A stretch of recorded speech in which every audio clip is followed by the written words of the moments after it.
My name is David. I'm a local barber and business owner of the Fade Capital in the Plaza district. I'm a local here. This is another episode of the Mas Futbol Podcast.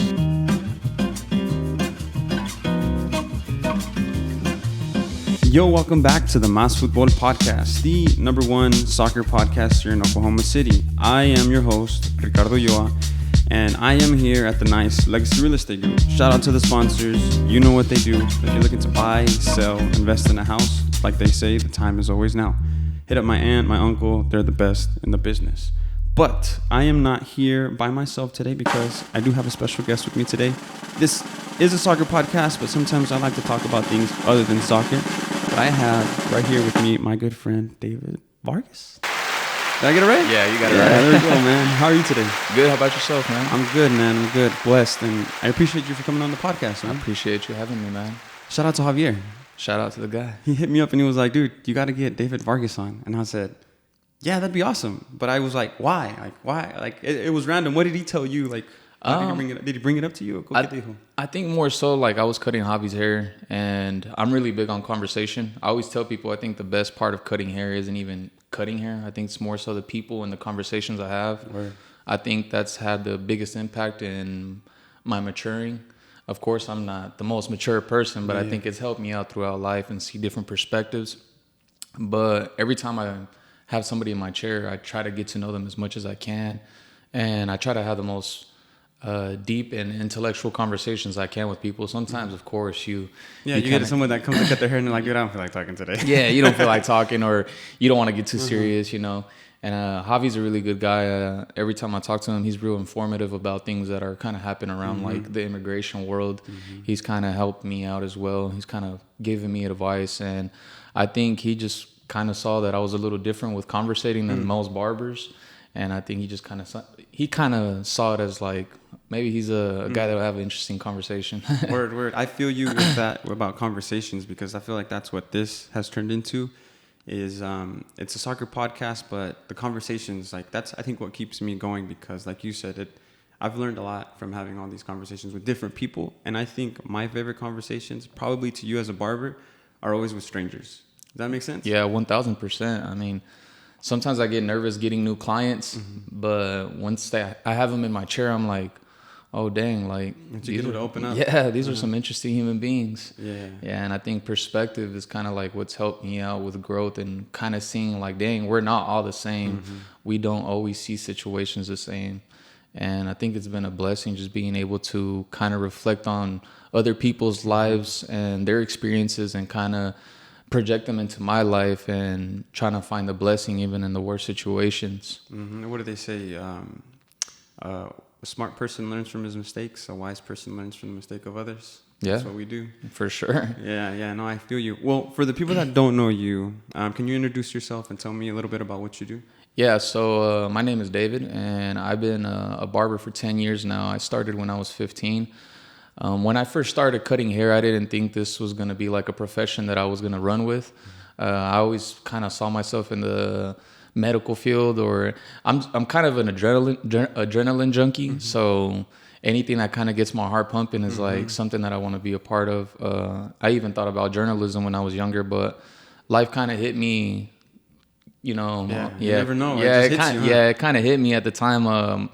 I was probably 14 going on 15, and my big brother, he cut hair at the time, and he used to cut his hair, but he could never get the back right because it was just too hard. And he would tell me like, hey, like, come help me out. I'll be playing Xbox. I'm like, heck no, dude. Like, I don't want to, not even that. Just, I don't want to cut hair. Like, that's your thing, not mine. And he was like, nah, like, come do it.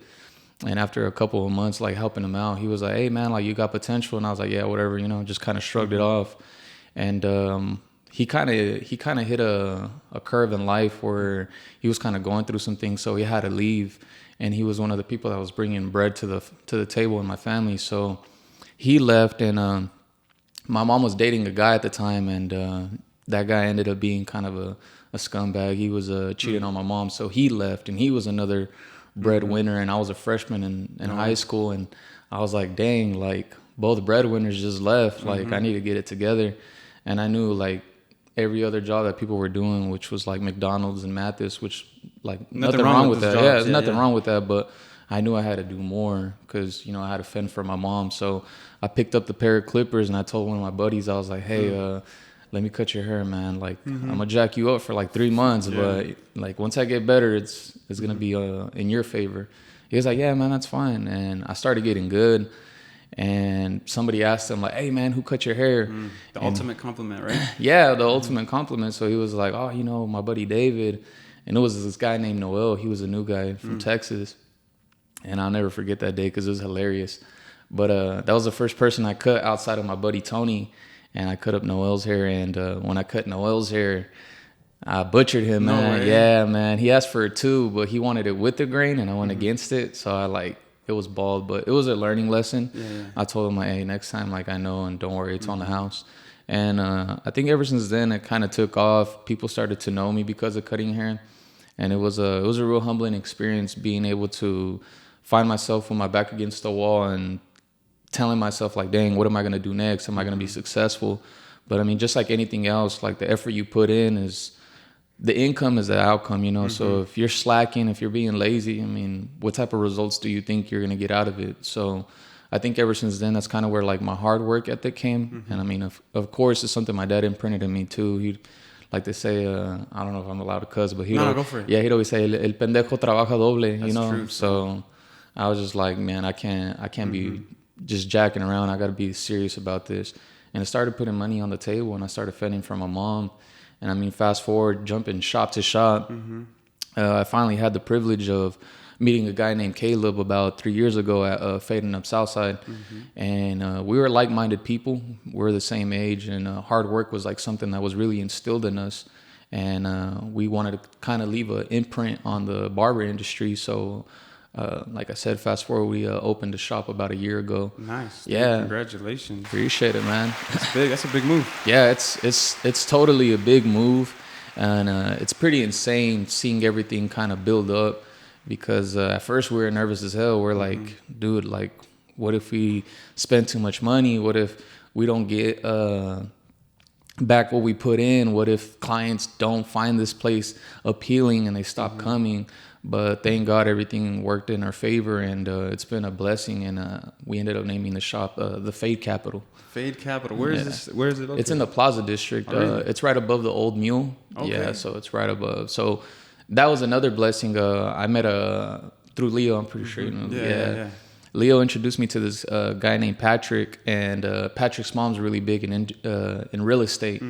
And I asked Patrick one day, I was like, hey, does your mom have any like suites or anything available?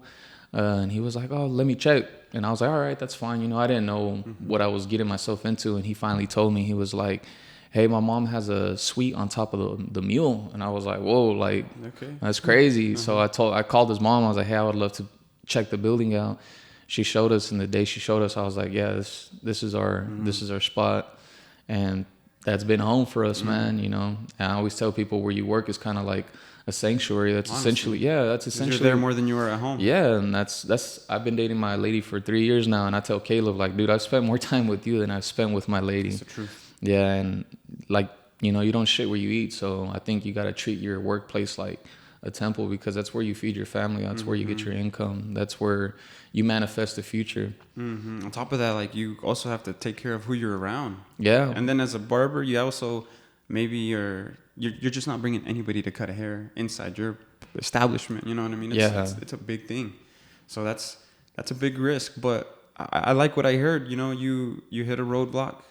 You didn't blame anybody else. You took it on your shoulders, and it reminds me a lot of what I told my son, because he's 5 years old. Yeah. And I try to sometimes I feel like I get too deep with him, but whenever something bad happens to him, I like to tell him, like, you know, no, this is your fault. Like, it might seem like it's not, but like, you have control over anything that happens to you. So if something bad happens to you, it's ultimately your fault. And the other day, something bad happened. He was in the backseat, like, I spilled something in the back car, and he goes, "It's my fault, Papa. It's my fault." Yeah. I was like, "It's okay, dude. It's my fault, dude. It's good, but it's okay." So yeah, it's funny how you say that, man. That's huge, because risks. A lot of people don't like to take risks, man.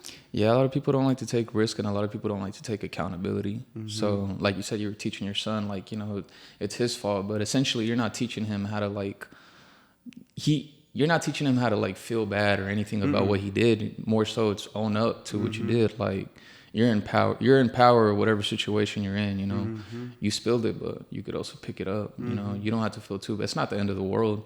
But I think accountability is like a very essential thing to teach anybody, mostly kids, because of newer generation. I think when people don't have accountability, that's when they fall into the victim mindset and they're like, oh, why is this happening to me? Why is this happening to me? It's like, dude, it's a slippery slope. Yeah, you have more power than you think you have. Like you're in charge of your life. Like what you put in, you get out. You know, you make your life or whatever situation you're in. Like if you want to slack off, then you're not going to get the best results. And if you're sitting there feeling bad for yourself, like how are you going to get any better?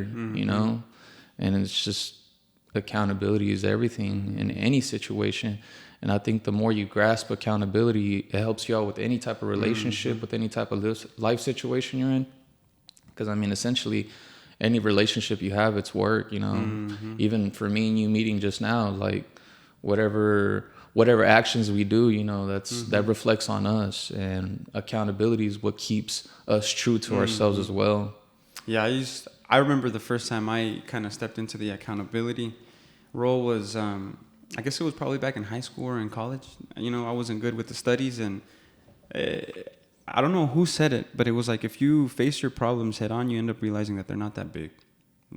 So let's say I fucked up and I had to go to the principal's office or even face my parents, and you know, sometimes a little white lie grows bigger and bigger, but sometimes just telling them the truth, hitting that problem head on, you end up realizing that, man, it wasn't that bad. Yeah. Like we psych ourselves out too much.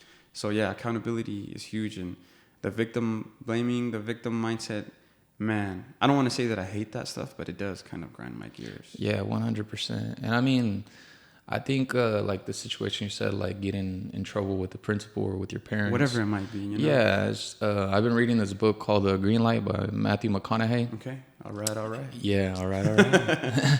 Yeah, but I was reading the book, and one of the things that stuck to me is that when he was a kid, he stole pizza with his buddy.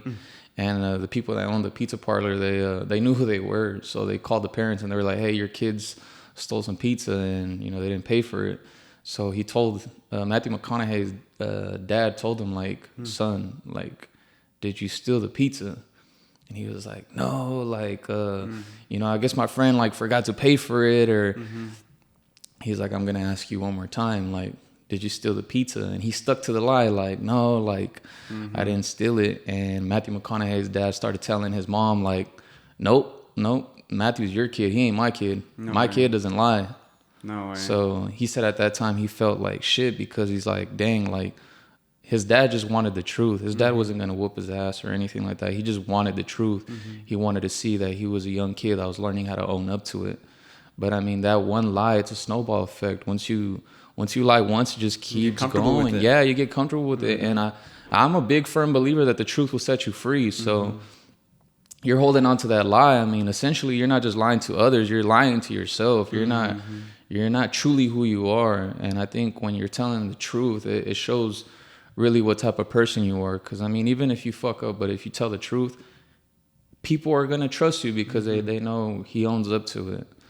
Yeah, that's true. And it also, like, you make it worse. Yeah. Like, you make it worse. Like, you can, I don't know. Do you believe in energy?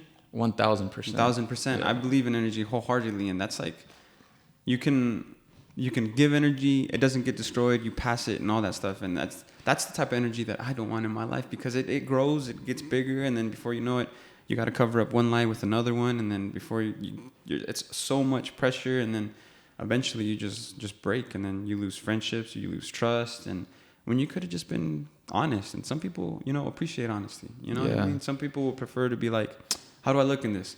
Bro, you look fat. Ah, damn, it hurts. But like, I would much rather tell you that you look fat than you go out and have somebody else be like, hey, you look fat. And I come back to you and be like, yo, man, like, how come you didn't tell me I look fat? Yeah. I mean, because it's not that bad, bro. But that's the truth. We got to be honest with people. You have to. Yeah, and I mean, I always tell people about the whole energy thing too. It's your gut feeling is real. You know, your gut feeling is real. I mean, they say you only are able to access 5% of your brain. Something like that. Yeah. Yeah. So I always tell my clients in conversations we have, I'm like, if we could only access 5% of our brain, what makes you think? Well, we feel like the other 95 is like uncovered territory that we've never like seen, untouched. Untouched. But what if our gut feeling is the other 95? You know, because I feel like that gut feeling is essentially your brain telling your body like, don't do that. You know what I mean? Like, don't go that way. Don't do this. Don't do that. And I think that's what helps us out. Even like when you're having a good day and you could sense that something bad is going to happen, I feel like essentially that's your energy telling you like, hey, like you might want to kind of shift this way a little bit. But I totally believe in the whole energy thing. Yeah, that's for true. Sure. I try to bring that up to my wife, and I just say, you got to just be careful with who you hang around with. I've been saying this lately, the language that you use, you know what I mean? Because you can think of something, but it never becomes real until it actually comes out of your mouth. And they say like your words can make people or break people. It's either like a sword or it's very powerful, your words bring things to life, So that's another one that I'm just like, hey, be careful with what you say. Be careful with what you say around the kids. Be careful with the words that people use around you. Like, be vigilant, like if, like you said, if your gut isn't feeling it. My wife is big on the gut, and I'm like, nah. For me, I'm like, yo, I used to be like that. Everyone's my friend. Everyone's my bro. Yeah. And she's like, no, they're acquaintances. You don't have a lot of friends. You have many acquaintances. And that one for me was tough because I very much so would trust somebody until told otherwise or treated otherwise. And now that I'm getting older, it's more so like, no, they have to give you a reason for you to trust them. Yeah. Because your time now is more valuable.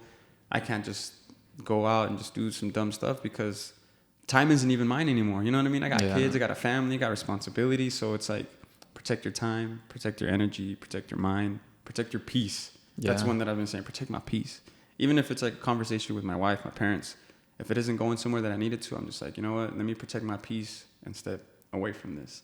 Yeah. Being in so many barbershops and whatnot, what have you learned? How have you been able to protect your peace? Because I know a few of the places that you've been to, and every barbershop is different, man. Yeah. Every barbershop has its own culture. Every barbershop has its own vibe. And one does things that others wouldn't. Others, it's just totally different. What have you learned through this whole process, and how have you carried that into your barbershop? I think what I've learned is what's really important to me. So I had to distinguish, like, okay, if I'm at this barbershop and I'm meeting all these personalities, like you said, protect your peace. So I have to tell myself what's real, what's good for me. If I see something I don't like, I tell myself, like, it's not essentially it's not a bad thing. It's probably a good example of what I don't want, So I've been cutting hair for 10 years, and it took me 9 years to finally open a shop. But I thank God that it took me that long, because now I know what I don't like. So I know what to dodge, and I know what I do like. And I think another thing that I've learned is you got to appreciate more so what you have, just because, like I said, learning from others and seeing the way other people handle their situations, I learned like how to appreciate what I do have. Because you cut some people and one day they're up and the next day they're down, and you start to realize like, hey, I'm blessed, I'm fortunate. And you really start to realize what's real. Like, I used to be so money hungry when I was younger. Like, when I was younger, I was so money hungry, but I kind of started to learn like that isn't real. Like, money, yeah, essentially it's a tool to help you out in life. But I kind of told myself, like, is that really what I want? Like, is that really what I want? And I kind of tell myself, like, I'm more into experience now, and meeting different personalities. It's kind of showed me like, okay, if this person lives this life and I feel like they're miserable, I try to kind of dissect why their life is like that. And I think learning from other barbers the way they do business, I kind of showed myself at a young age, thank God, like, okay, I can't do that. I can't party. I can't live this rock style lifestyle. That's such a false way of living, because like I said, you make money there and you feed your family with that money because it's a tool. So I tell myself, like, okay, like once I like work and I'm done, I gotta go home. Like, I gotta go home because it's easy to hang around. Yeah, it's so easy. You're practically working with the boys all day, and it's just shooting the shit all day, and then it's easy for you to just chill, have a few beers afterwards, and then. And that's another slippery slope right there. Yeah, and I mean, I remember I used to be able to like party till like 3-4 in the morning, and then my first haircut the next day was at 7 a.m. Damn. And I used to pull it off, like, and now I'm like, damn, it's 12 o'clock. I need to go to bed. 6 a.m. I'm dragging. I'm like, God damn. But I think that's one of the things that I learned is just the things that I don't like is just the way some people live their life. And I'm not judging. I mean, it works for others and it doesn't. It works for others and it doesn't work for others. And I got to tell myself, like, if I want to reach my goals, I can't live life like that. I can't. Whether my goal is where I want to be in life or the relationship I want to have, you know, I'm pretty sure my lady wouldn't appreciate me staying 3 hours after cutting hair to drink with the guys. It's just, there's nothing wrong with it, but that's not what she deserves, and that's not what I deserve. I'm in charge of my future, so why would I put myself in a position for failure, you know? And it's just bad habits. Good habits I try to teach myself. It's, okay, come in early. There's people that want to come in and get a haircut early in the morning. It's a beautiful way to start your day. It's a good way to kind of praise to life. Like, hey, you know, I'm blessed. I'm fortunate to be able to have an appointment at 6 a.m., at 7 a.m. Really? 6 a.m., 7 a.m. appointments? I have appointments every 2 Thursdays at 5 a.m. Damn. Yeah, so I'm there at 5 a.m. I beat the sun. What a way to start the day out with a fresh cut, though. Yeah, you know what I mean? For sure. I mean, and that's the thing, too. Like, the hardest working people you meet in barbering are the ones that get up super early. Hey, if you can come out here at 6 a.m., that's beautiful. I cut their hair and they give me $100. There you go, dude. So it's like you win and I win. Dang. And I don't even charge those guys that. That's just what they feel like I deserve. And that's another thing. It's if you feel like you deserve something, you work for it, you know? Because a lot of people feel like they deserve so much, but it's like, do you truly deserve that? Because a lot of the times we feel like we deserve so much. And I think that's another thing that barbering has taught me is so many people feel like they deserve so much, but it's, you don't deserve it. You don't. Like, some barbers, they say, man, I've had a slow week. Dude, I haven't seen you advertise yourself one bit.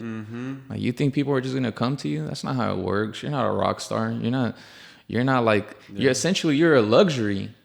Getting a haircut's a luxury. What's gonna make you gravitate people to go to you? You know, it's quality. It's the way you carry yourself through business.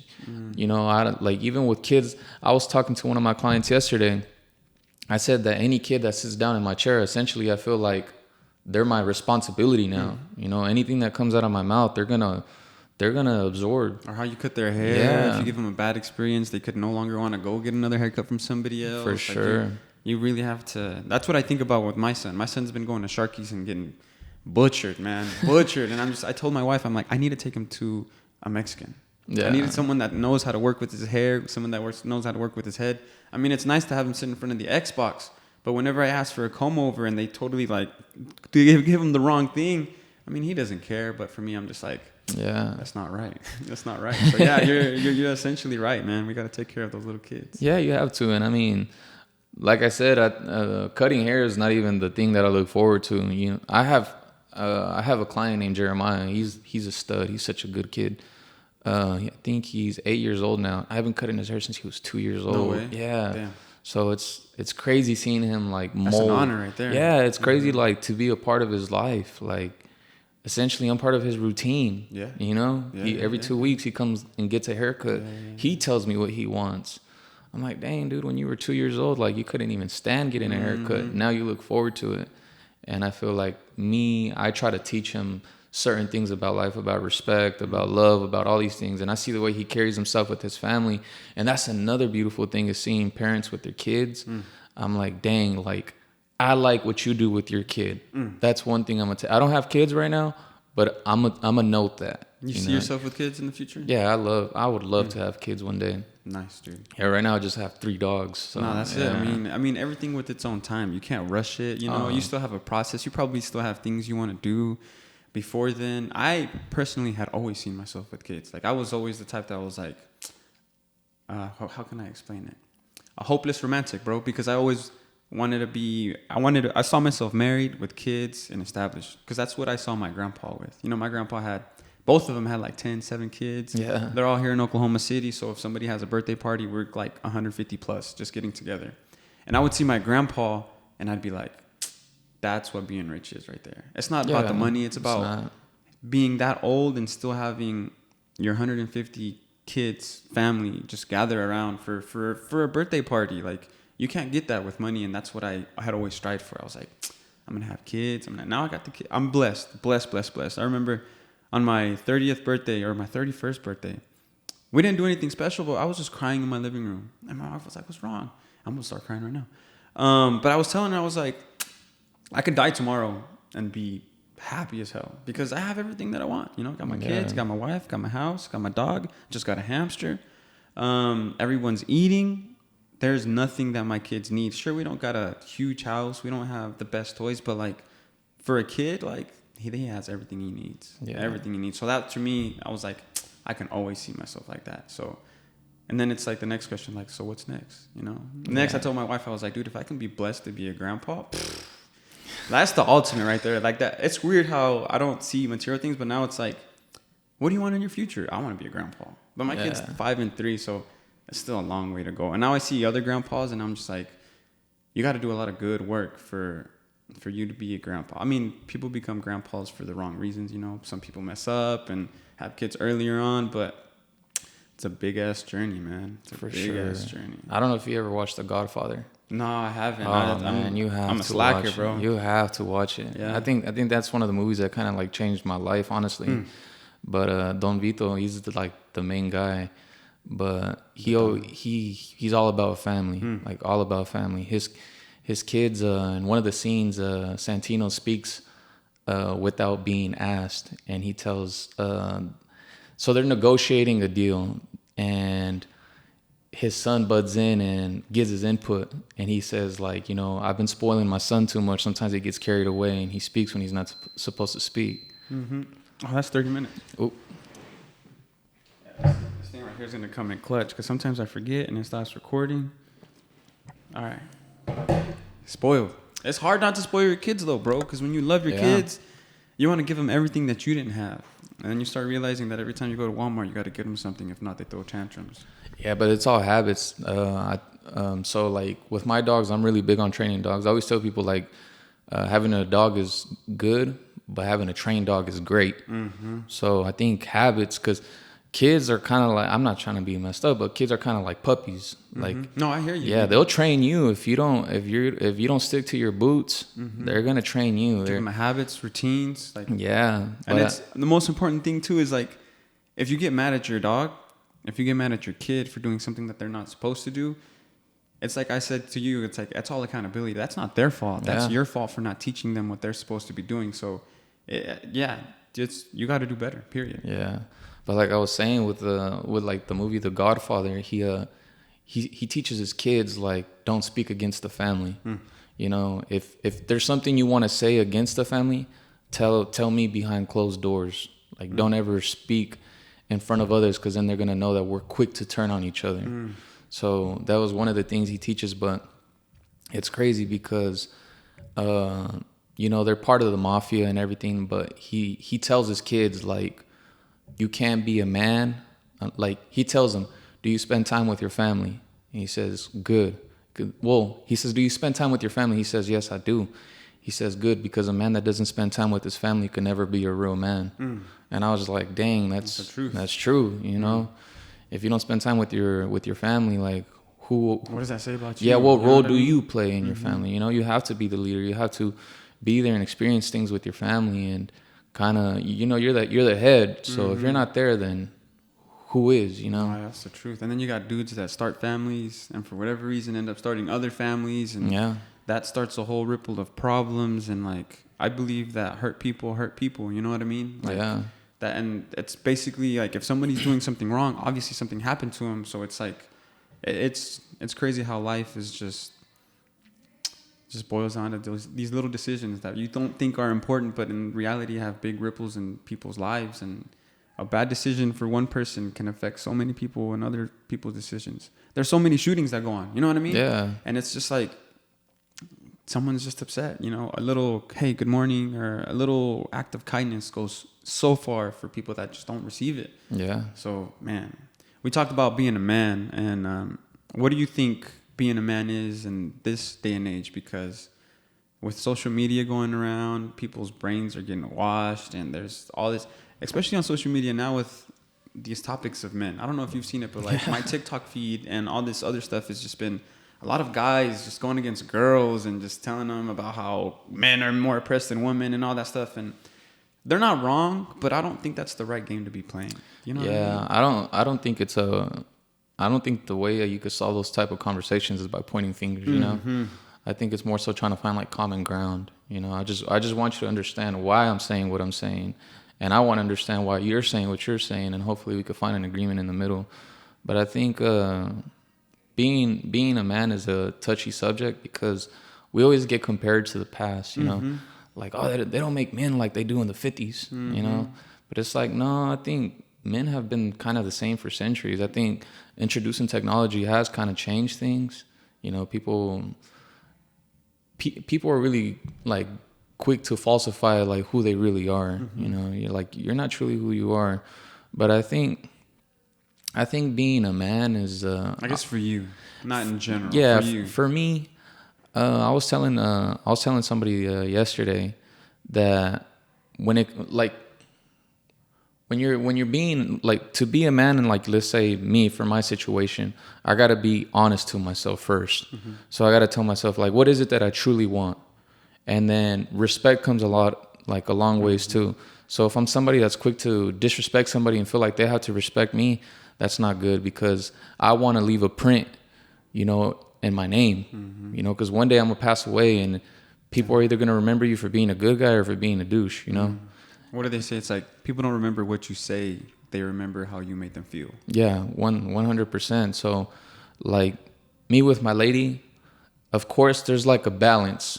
You know, there's feminism and masculinity, and there's times you're gonna have feminine moments. You know, you're gonna access your emotions, and you're gonna be like, dang, like you get in your feels, and you kind of depend on your lady to kind of like balance that out and be like, hey, it's okay, like things are gonna be all right. And vice versa, there's going to be days that your lady has a bad day and you got to be the logical person, the masculinity, and kind of uplift her and be like, hey, it's all right.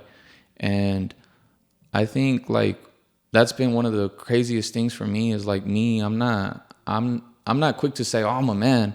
No, I'm still learning how to be a man every day. You know, you don't stop learning. You slowly figure out that some things you do are wrong.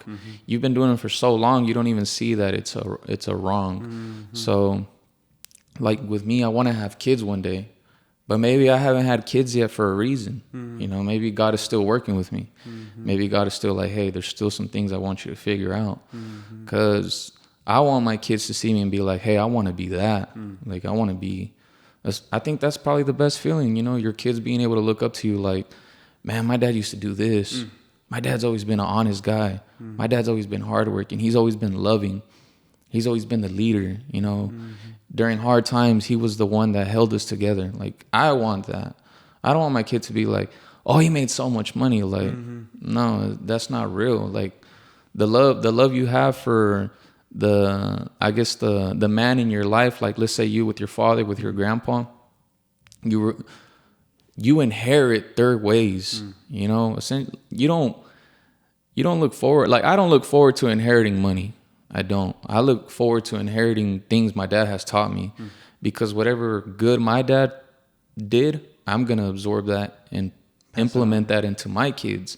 And that's just going to keep going. There's probably things that my dad did with me that his great-great-grandfather did with his great-grandfather, you know. There's just those little things that stick. So like, me as a man, I try to make myself be a good impact upon my family. I don't even care so much about others. You know, my family is sacred to me. You know, that's everything to me. Like, when I was younger, I used to like, I don't really hang out with my brother or whatever. But now I'm older, I'm like, I have a brother, you know? Like, we play roles in each other's life. Essentially, I'm supposed to trust him with my life, and he's supposed to trust me with his life. I got younger siblings, and I have to tell myself, like, I gotta show them right from wrong as well. I gotta teach them good habits. I gotta lead them. With my lady, I have to make the good decisions for both of us, not just for me. I can't be selfish. You can't be selfish in those situations, because you gotta say, is it good for her? Is it good for me? And I think that's another thing that's good for being like the ultimate, telling yourself like, I'm a man, is you gotta let go of selfishness. You have to be the leader. You have to not find what's just good for you, but what's good for everybody else. Even if it's not what you want, it's what's good for the moment, what's good for the situation. You know what I mean? I feel you 1,000%. You got to put yourself last to put everybody else first. And then we talked about family and, you know, all that, but it's also being a good example for everyone else. You know, everyone that goes to get their haircut with you probably looks forward to you because they know the type of man that you are. And, you know, that rubs off on people. Like, you know, people like to be feel good and whatnot. So, yeah, I wholeheartedly feel you. But it's hard, dude. Yeah, I mean, it just comes back to, like, protecting your energy. Like, I tell my, like, when I first met my lady, she didn't really know too much people. And me being a barber, like, I'm not even trying to sound cocky. I just know a lot of people. Yeah, I know exactly. I play soccer, so it's like whenever soccer people see each other, they're just like, what's up? Or you can't go to the indoor without just being like, clap, clap, clap, you know? But yeah. Yeah, and I tell her, like, you're going to meet some people, and they're going to seem real nice, and you're going to... But it's a mask, you know? That's not who they really are, you know? You got to protect yourself. So even when I introduce my lady to people, I'm like, I got to be careful, you know? Because you never know. Like, some people might want what you have. And some people might want to... They're secretly your enemy, and you don't even know it, you know? Yeah. I know I had a few people that I thought were my friends back when I was dating my wife. And then, talk about real, she told me, like, hey, like, this guy was... basically like to me like you really with this guy, like, you know, let me court you and all this other stuff. And I was like, really? But yeah, dude, that's the truth. What do they say? I've always liked the saying that they say is you gotta keep your friends close but your enemies closer. And what they mean by that is because you know where your enemy stands. Your enemies, you know exactly where they stand. And if an enemy wants to become a friend, they have to gain your trust. They need to work on that, as opposed to a friend who thinks he already has your trust can more easily betray you than a friend. Yeah. So it's like you really got to be careful with who you hang around with or blend your energy with. I feel like this is all a bunch of the 48 Laws of Power. You ever hear that book? I have. You gotta read that book, man. Yeah, I was reading it. You know Aaron Valles? Yeah, I took that book one time. As I was reading it, waiting for a cut by AV, and AV goes, "That's a dangerous book there, man." That's a dangerous book. It's not a dangerous book, bro. I think you just need to be... Those lessons are good for you to take. You might practice them, you might not, but it's always good to know what to look for. Yeah. You know what I mean? Some of those little rules are so great, and you just more so as opposed to using them against people, you just don't want people to use them against you. Yeah, you know what I mean? And I think that's one of those books too. I'm sorry for cutting you off. I think those are one of those. There's books out there that you don't read; they read you. You know, you're that's like, true. Oh, damn. Like, I was reading a little bit of 48 Laws of Power when I was on a road trip. I was doing the Audible, and I was just listening to things, and I'm like, it kind of compromises, like, people around you. Like, you start seeing things. Yeah, you start seeing that you didn't know. And that's another thing. The devil was once an angel, man. You know what I mean? The devil doesn't disguise itself as what you don't like. It's going to disguise itself as what you do like. That's true. So you got to be aware of, like, little protecting yourself, little things like that. So I always... Like, same thing with me. Like, my lady, she meets a lot of people now, and I tell her, like, hey, you know, you're such a nice person, but people are going to find that as, like, an opening to, like, target you. Or to use you, or take advantage of you. I feel like that's the same thing my wife would tell me. My wife is very good at reading people, feeling people out, and I'm not. I'm just like, oh, new friend, like, oh, you need something? I'm there. I'll help you out. I'm very nice until proven otherwise. And, I mean, that's a good way to live, but, I mean... You'll get hurt. And that's what I'm like. I tell my lady, like, you gotta have your guard up. Be nice, but have your guard up. Yeah. You know, because like I said, people, like, you might think they're your friends, but in the long run, they're not. Everybody has their own reasons to do things. You know what I mean? Yeah, for sure. No, that's one book that for me was just like 48 Laws of Power. Like, that's one that I recommend a lot of people to read. Another book that I really liked, and I brought this up before with somebody else, was The 4 Agreements. You ever? Yeah, I've read The 4 Agreements. That one was very, very, very impactful. Because what are the 4 agreements? Be impeccable with your word. Always do your best. Don't assume. Don't assume. Never take anything personal. That one was huge. That was very huge. How someone else's bad day isn't on you. It's really on them. And you should never take anything personal. That one was very, very eye-opening. What other books for you have been, like, impactful? The book that I always catch myself going back to is The Way of the Superior Man by David Vargas. I found out about that book through one of Nipsey Hussle's interviews. Okay. But I started reading that book, and it talks about the balance of masculinity and feminism. So it kind of tells you how to target like certain situations you have in your relationship. Because like I said, I'm a big fan of like The Godfather, and The Godfather is all about family. And so like my lady, she's my tribe, you know. She's the female head of my future family. So I wanted to read that book because I wanted to understand like why masculinity and feminism is balanced. And I think that book really helped me out with relationships, because they say that like feminism's emotion and masculinity is logic. And I know that could be like a big what do they call it, it could be like a big mischief. People are gonna be like, oh, why does masculinity have to be logic? It's like, no, like it's just leading rules. So like sometimes my lady's having an emotional day, or just anybody, it could be your best friend's having an emotional day, and let's say he's having a bad day, and you start like attacking his emotion with emotion, it's not gonna go well, you know. Same thing with masculinity. Like some people think, you know, oh, I'm masculine, and it's like you don't have to say you're masculine to be masculine, you know. Just balance yourself. You're all right. Allow yourself to feel the way you feel, but don't take that out on others as well. You got to be logical with your emotions. You can't just react off of emotion all the time. Feel it, understand it, and learn from it. And that's been one of the hard things for me, because sometimes I'm having a bad day, and it's quick for me to come home and, you know, take it out on somebody that doesn't deserve it, you know. And she'll tell me like, hey, if you're having a bad day, like tell me you're having a bad day. Let me know why you're having a bad day, so I can understand why you feel that way. Don't just come in the house and like, oh, like just start tossing and turning and doing, like, don't do that. So I think that book really helped me how to like manage myself in any type of circumstance with like relationships. Because even then, like, it helped me understand her too, you know. And like I said, a lot of behaviors that we learn from our parents, you know. So there's something she does, and I'm like, I dissect it, I understand it, I understand why she's feeling that way. And I'm like, hey, like, you know, don't react to it this way. This is the way you've been taught. Don't react to it this way. React this way instead, and it'll help you out. It's a whole process. It's a whole process. I know, I hear you, I feel you. And there's times where I want to be like, hey, this and that.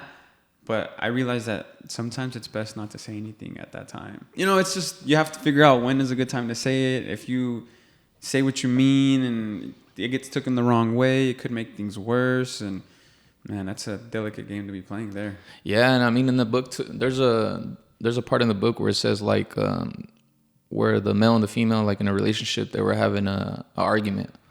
And the girl was, you know, she was mad. And the guy says, like, to be the logical one in the relationship, like, yeah, you might feel like you were right and she was wrong, but fix it, you know, fix it. Don't stick to your pride, fix it. You know, there's times where you're just going to have to hug her, tell her I love you, pick her up, spin her, whatever. Even if it's your fault. Even if it's your fault. Or even if you know she's wrong, yeah, just do it. You know, it's going to fix the situation. It's going to fix your peace. And there's times me and my lady are mad at each other, and I'm like, dude, come give me a hug, you know, and I give her a hug, and it fixes it. You know, we just saved ourselves all this time of dodging each other all day. Hours, maybe a day or two. And you know? Tomorrow's not promised. So if you go to sleep mad at each other, I mean, there's gonna be times you like go to sleep mad at each other. I mean, let's be realistic. There's gonna be times you're mad at her for three days. You know, it sticks with you. You have the right to feel how you feel, but you know, tomorrow isn't promised. So if I don't wake up in the morning after we argued and say, you know, good morning, I love you, I'm like, man, I'm going to work. What if you just died on your way to work? You know? That's the truth, man. It's not worth it. So I think that's one of the things the book has like really taught me is just, you know, don't take things for granted. Don't take things personal, kind of like the 4 agreements. And don't assume, you know. It's helped me out a lot. And like I said, you're never done maturing. Even my lady, she's kind of taught me how to handle situations too, because like I noticed my dad, when he gets mad, he's just quiet. That's my dad too. Yeah, he's just quiet. He just goes about his day. And I'm like that. But then my lady's like, I don't deserve that. And I'm like, what do you mean you don't deserve that? She's like, if you're mad, tell me, hey, I'll get back to you when I'm ready. Or hey, you know, let me have my space for an hour. Let me think about how I truly feel, and then we could talk. She's right. Yeah. But I would much rather you be quiet than take it out on people. That's one thing I don't like is whenever someone's mad and then they start taking it out, little microaggressions on people, and it's just like, hey, because ultimately who that ends up affecting are your closest people. I don't know if you've ever noticed that whenever you get upset and you get microaggressions, those come out on the people you care about the most, because when you're around strangers, you want to be like, I'll tuck it away for the strangers.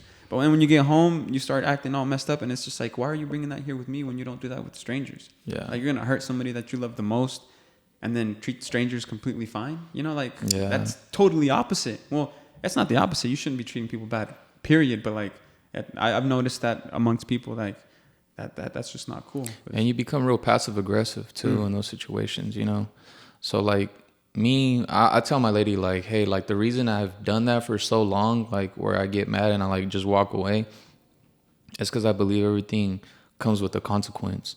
So I might say something at the moment, I'm like, damn, why did I say that? Words, like, why did I say that? Because it's gonna stick with her forever. I might not have felt like that at the moment, but it's just like, damn, I can't believe I just said that. And I listen to a lot of Jordan Peterson. I don't know if you listen. Yeah, and he has been getting a lot of heat recently too. He gets so much heat. But I was reading one of his books. I forgot the name of it because he has so many. But I was listening to the Audible, and it says that when you hold so much in as a man, like in situations like with your lady, essentially one day you're gonna toxic vomit. It's all gonna come out, and you're not gonna be able to stop vomiting until you're done. Until you're done. By the time you get done vomiting, you're gonna realize that you just made a big mess that, in some cases, you might not be able to clean up. Yeah, like, you might leave stains somewhere, and those stains might just ruin a relationship. Yeah, and that's what I learned listening to Jordan Peterson. Like, if something bothers you, say it, because if you keep holding it, and let's say 2 weeks later you guys get in another argument, you're like, well, 2 weeks ago you did this, and bringing up the past on somebody is not fair. It's not fair. So it's like, well, you used to do this, and you start bringing up all this stuff. And I remember I did that once, and my lady was like, well, why didn't you tell me then and there? Yeah. And I'm like, oh, it's because, I wanted to like digest what I was going through, or dissect what I was going through, and then tell you. She's like, dude, that's already been 2 weeks, and we're about to argue about it again. Yeah. We could have like settled this a long time ago, but you want to bring it up now. Yeah, the reason I don't bring up things is because she's always better at bringing up things than I am, and I have terrible memory. So I'm just like, if I start playing this game, I lose every time. So I'm just gonna shut up and not say shit. That's how I am too. Like, we could have an argument like 2 hours ago, and I'd be like, babe, you said this. She's like, I didn't say that. I said this, and I'm like, did she say that? I don't think they do. I don't think that. I think they just. I've seen them play cards and then just stick with it, and I've caught in a few lies before. I'm just like, that's not true, but you said it so convincingly. And it's weird, man. I don't know, man. Girls are a lot better at that game than guys are. Yeah, they're way smarter when it comes to that game. Yeah, that's a losing game for me. I don't play that game. Yeah, and that's why like now, like, if something like the other day, we were arguing about something. Oh yeah, we were on her way. So my truck broke down, and she was gonna drop me off at work. And she started doing her makeup like on the road. No way. And I'm like, bro, what the hell? And usually I'll just stay quiet, drop me off at work, and I just go on about my day. But she was like, is something wrong? And I was like, I'm annoyed. And she just looked at me like, oh, you're annoyed? But at the same time, I told her, like, you can't get mad. You tell me to tell you how I feel. And I'm letting you know how I feel. Like, I'm annoyed. And yeah, like, later on, we told each other, like, okay, like, sorry, we made it bigger than what it was, And like I said, I'm just learning, I'm not as mature as I think I am, That's the truth, man. Moral of the story here for the people that are listening: relationships are work. 24/7, 24/7. Man. And then you have kids, and it's even more work, because when I had kids, I started acting in ways that I didn't know I was going to act. What I mean by that is, I'll give you an example. You speak Spanish and English, right? Mm-hmm. You ever think about what language you'll speak to your kids? I mean, I don't have kids. No, but when you have kids. Oh, yeah, I want to speak to them in Spanish. Yeah. I want that to be their first language. I thought, I remember I never thought what language I would speak to my kids, but whenever I had kids, I realized that I would speak to them in English sometimes and in Spanish in others. And then one day I really started reflecting. I'm like, why am I saying things in Spanish and others in English? And I ended up realizing that the words that I was using in Spanish were the language that my parents were using to me. Yeah. And everything else in between, I would just fill it in with English because that was my first language. Yeah. Well, I don't know which one of the two my first language is. You know, Mexican Americans, ni uno ni el otro. Like, it's mochalo all the way around. But yeah, and then her habits from her parents. And then at one point we just had to sit down and have a conversation about how she was brought up, how I was brought up, so that she knew why I did what I was doing and why, you know, for me to understand why she was doing what she was doing. Because then you have to break it down and then be like, how are we going to raise our kids? And then the kids come and they don't let you raise them the way you want them, and you got to pivot the whole time. It's a mess, bro. It's a fun mess, though. And I see like families, and I really admire like parents, you know, because I'm a firm believer in God, and I always tell myself, like, I was telling one of my clients yesterday, because he's a new guy and he's saying that he reads the Bible pretty often, and we started talking about kids because he wanted to have more kids, and I was telling him I don't firmly believe that kids are ours. You know, I think God borrows them. Like, he lets us borrow them. Yeah, for a little bit. Yeah. That's true. And you're just a teacher. You got to teach them. And one of my other buddies, Casey, his name's Casey Gray. He's a really very smart guy. He was telling me that he did the math one day of how much time he spends at work, how much time the kids spend at school, and how much time they go to sleep. He said he did the math, and in 18 years, he only truly gets to spend 5 years with his kids.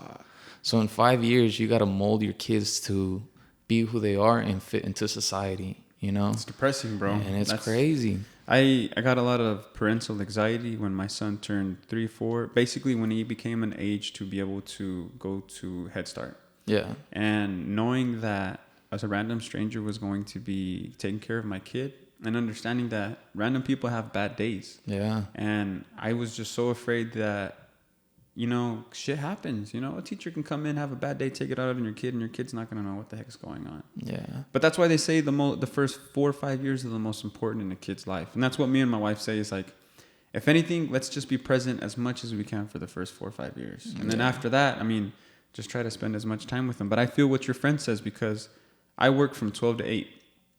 And my son goes to school, so I'll take him to school, work 12 to 8. I'll get off at 8, and I get to spend like 2 hours with him if I don't have anything else that I need to be doing. Yeah. And then he goes to sleep, and it starts all over again. So that's 2 hours, 5 days a week. That's 10 hours out of 5 days during the week. Yeah. My daughter, thankfully, she's 3. She hasn't started school. Since I work from home, I'm basically with her all day. But like, that, dude, that's depressing. Yeah, and like me and my lady, we always talk about how we're gonna raise our kids when we have kids. And the one thing we like ultimately agree with is we want the kids to fully understand that we're both leaders. Like, I'm not above her and she's not above me. So if she ever gets them in trouble, I told her, I'm like, if you're getting them in trouble, I'm not gonna come in and tell you like, hey, like, calm down. I'm gonna tell you behind closed doors, like, hey, I think you could have done this different with the kids. Like, you spoke to them this way. But I'm not going to challenge them in front of the kids, because then the kids are going to be like, well, who runs this house? You know, like, is she like, you know, does she hold power? Because then they're going to just start coming to the dad, or they'll just start coming to the mom. And I told her, like, we'll never challenge each other in front of the kids. And the other thing too, I think that's a good one. Yeah. And what I've learned too with, just with my siblings is all 4 of us are different. Well, 5 of us, we're all different. So you can't teach one kid the same way as you teach the other one. They're born with different personalities. That's true. It's crazy. Like, you see a newborn baby at, let's say, 2 months old, and he'll still have the same behavior. Personality when he's 3 years old. And I think being born into Mexican homes, which is a blessing, but I think our parents treat us all the same, you know, like. So I mean, the guys could say that, but I feel like girls are being like, no, that's not true.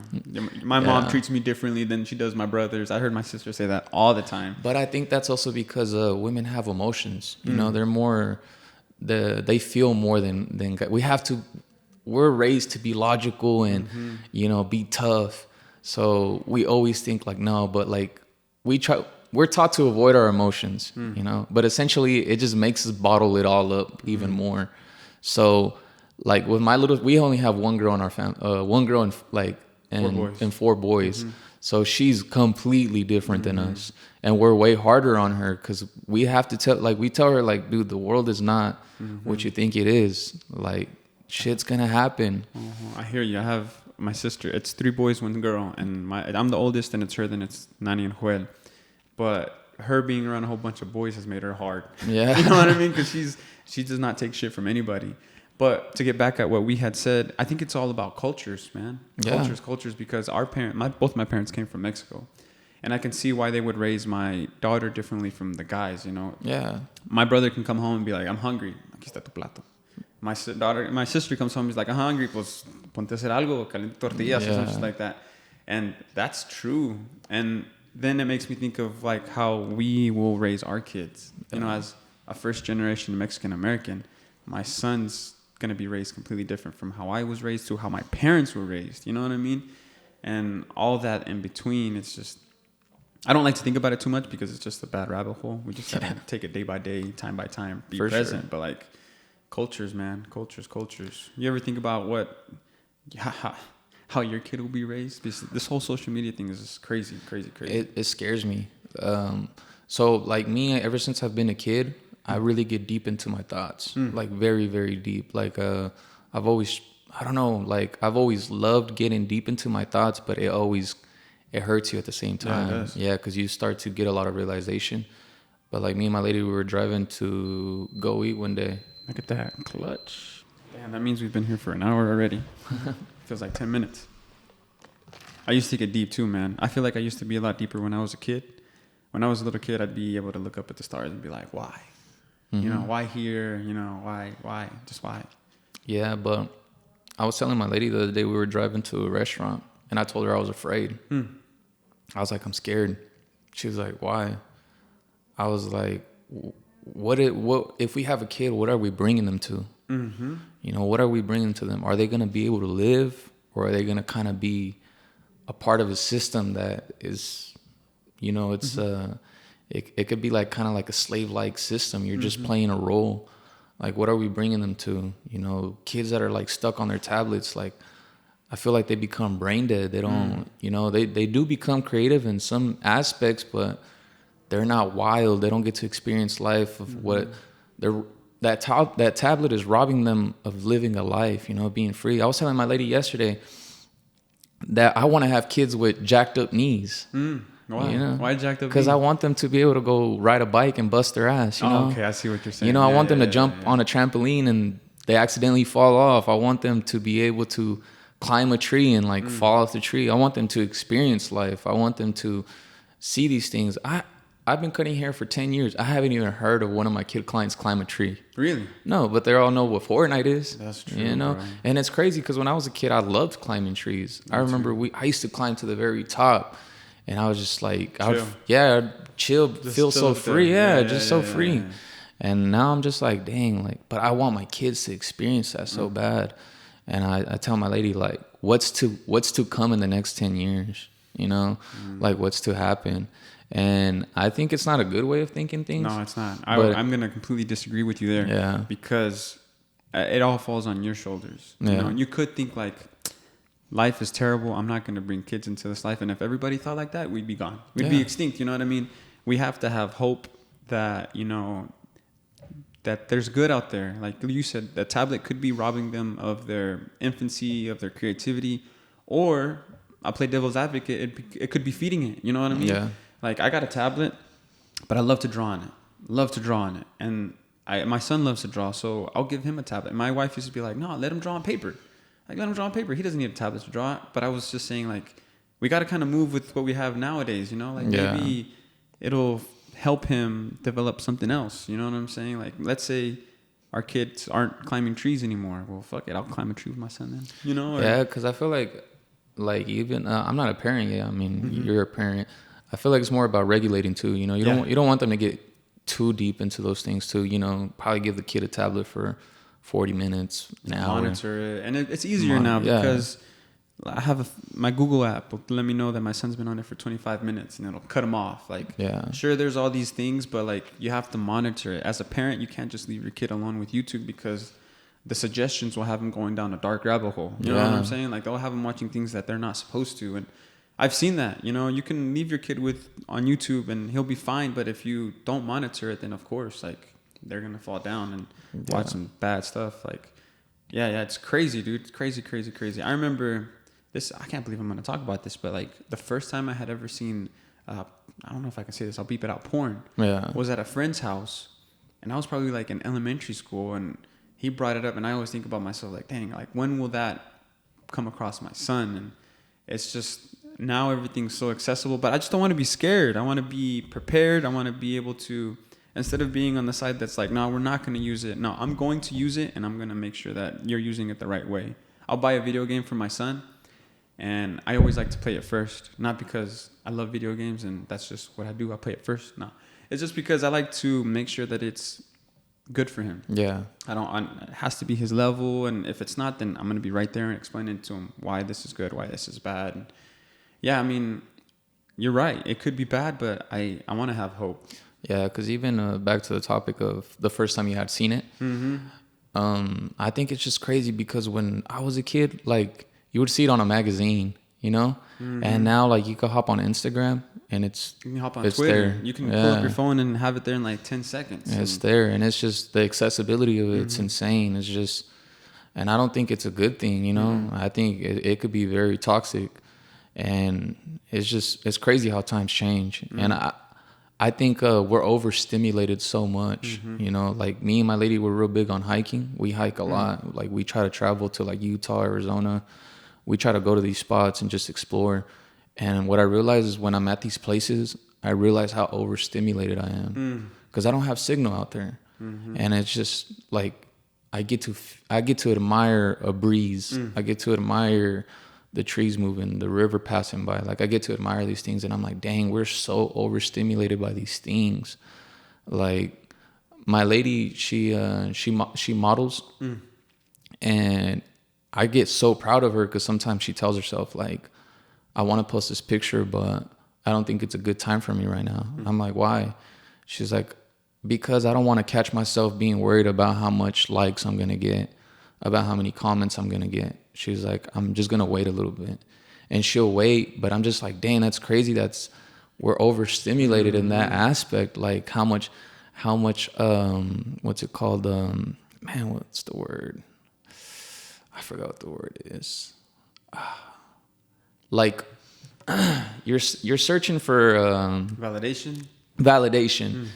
And I think that just overstimulates your heart and your brain because your self-esteem. Yeah, like you're letting that control you so much that you don't even realize, like, it's a parasite, you know?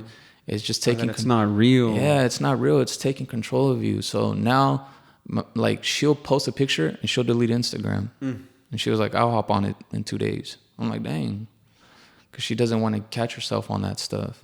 And we'll go out, like I said, we go hiking, and I'm just like, how many people don't experience this? You know, this is real. Like, you get to experience this.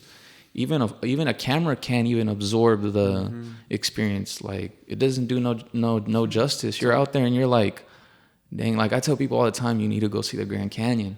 Because when you see the Grand Canyon, you realize how little you are. Like, and how real life is. Like, dang, like, I could be experiencing this. This is real. Like, everything I go through on social media is just overstimulated. Because technology advances so much, I don't think we get to evolve at the same rate. And it's evolving a lot faster. And we're like trying to play catch up, you know? And it's just, we're never going to catch up to it. It's always going to be ahead of us. And I think that's not like I don't think that's too good for us, you know? I think it's a tool. Like, social media, you can use it for advertising, for podcasts. I think podcasts are one of the most, beautiful things right now that's going on with social media, because you're able to see conversations that you wouldn't be able to see 20 years ago, you know? People have perspectives on people that they might not know, and getting to hear them for an hour and a half really breaks down those perspectives that people think they might have of you. Like, oh, look, there's David, El Creído, the guy that cuts good hair, has no time for people, and then they get to listen to you and they're just like, that guy's real. He's human. Yeah, he's human. He's just like me. Yeah. And I think that's a beautiful thing, telling yourself I'm just human, you know? There's going to be, some people are going to have thoughts about you, but if you can catch yourself and just saying, like, I am who I am, like, you got to, like, stay true to yourself, experience things that are going to help you. Don't poison yourself, you know, don't overstimulate yourself, take care of yourself. And I think, like I said, cutting hair, I think I've made so much money off of it, but I don't have none of it. So it's like, if you're working so much for that, like, is it really what you want? Is money what you really want? I used to want money so much, but then I tell myself now I just want to live on the road. You know, I just want to go to like national parks. I want to go to forests, because the feeling I get from that is beautiful compared to having a pocket full of money. Like, a pocket full of money, yeah, it's cool, but when I get to hear some birds chirping, water running, I get to see the color of rocks. It's crazy. You know, it's like, how come nobody's talking about this anymore? How come we're so caught up on Instagram, on Twitter?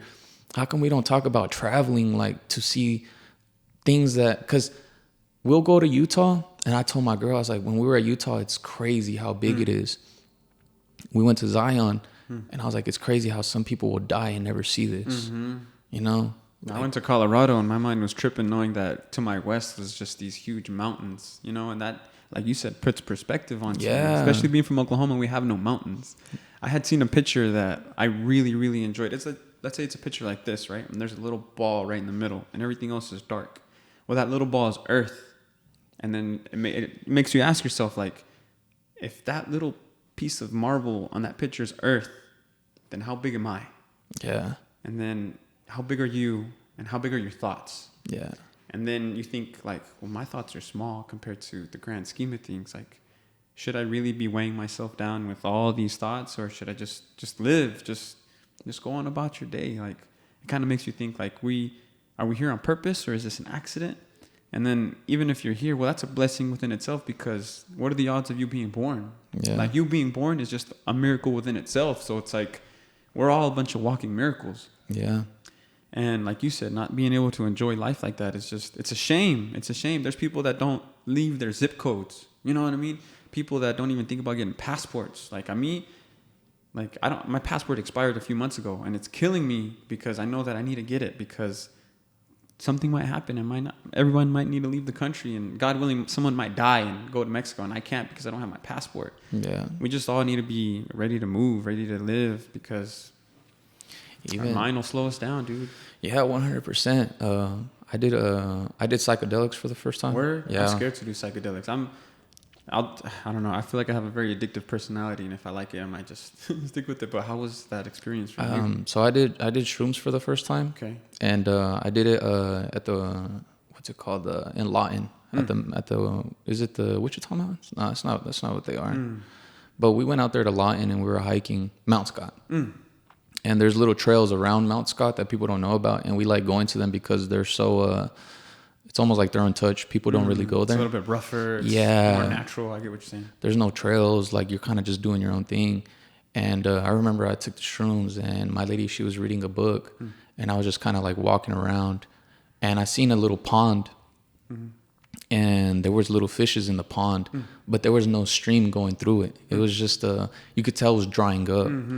And in that pond, there was probably like 10 little fishes. And in my head, I was looking at this, and I think because of the shrooms, I accessed my emotions so much, and I was like, "Dang, I'm gonna save these fishes." Yeah, I was like, these fishes have only been alive probably for a couple of days, and this is where they end. This is where their journey ends. Their life, and this is where it ends. And I caught myself like being sad, and I was like, "Dang, like for some people, their pond is drying up, and they don't even know." You know, they're killing themselves and they don't even know. They're slowly dying and they don't even know. And colors got super vivid for me.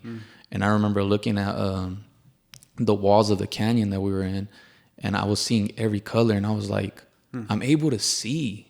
Like, I'm able to see. I'm able to feel the vibrations of the wind. I'm able to see the different colors. I never admired color as much as I did that day. I was like, these walls, when people think of a rock, they're like, it's brown. But that day they were purple. There were shades of green. I was like, dang, this is so beautiful. And then I look over to my lady, and she tells me, she's like, are you okay?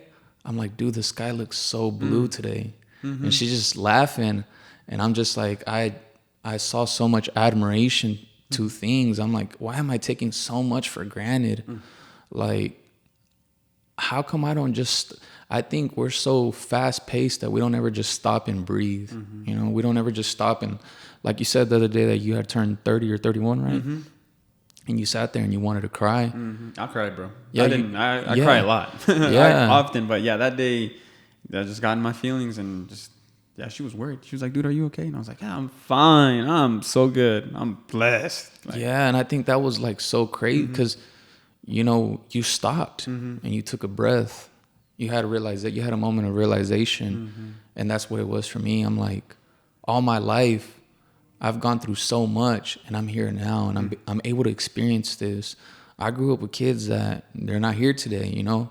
They took the wrong path. We were on the same path at one moment and we took different paths and they're no longer here. And I was like, I'm so fortunate.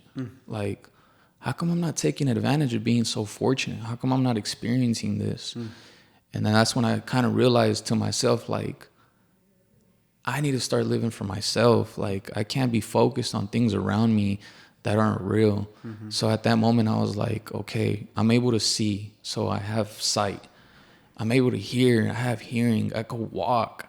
I could do all these things. There's some people that don't have none of that, you know?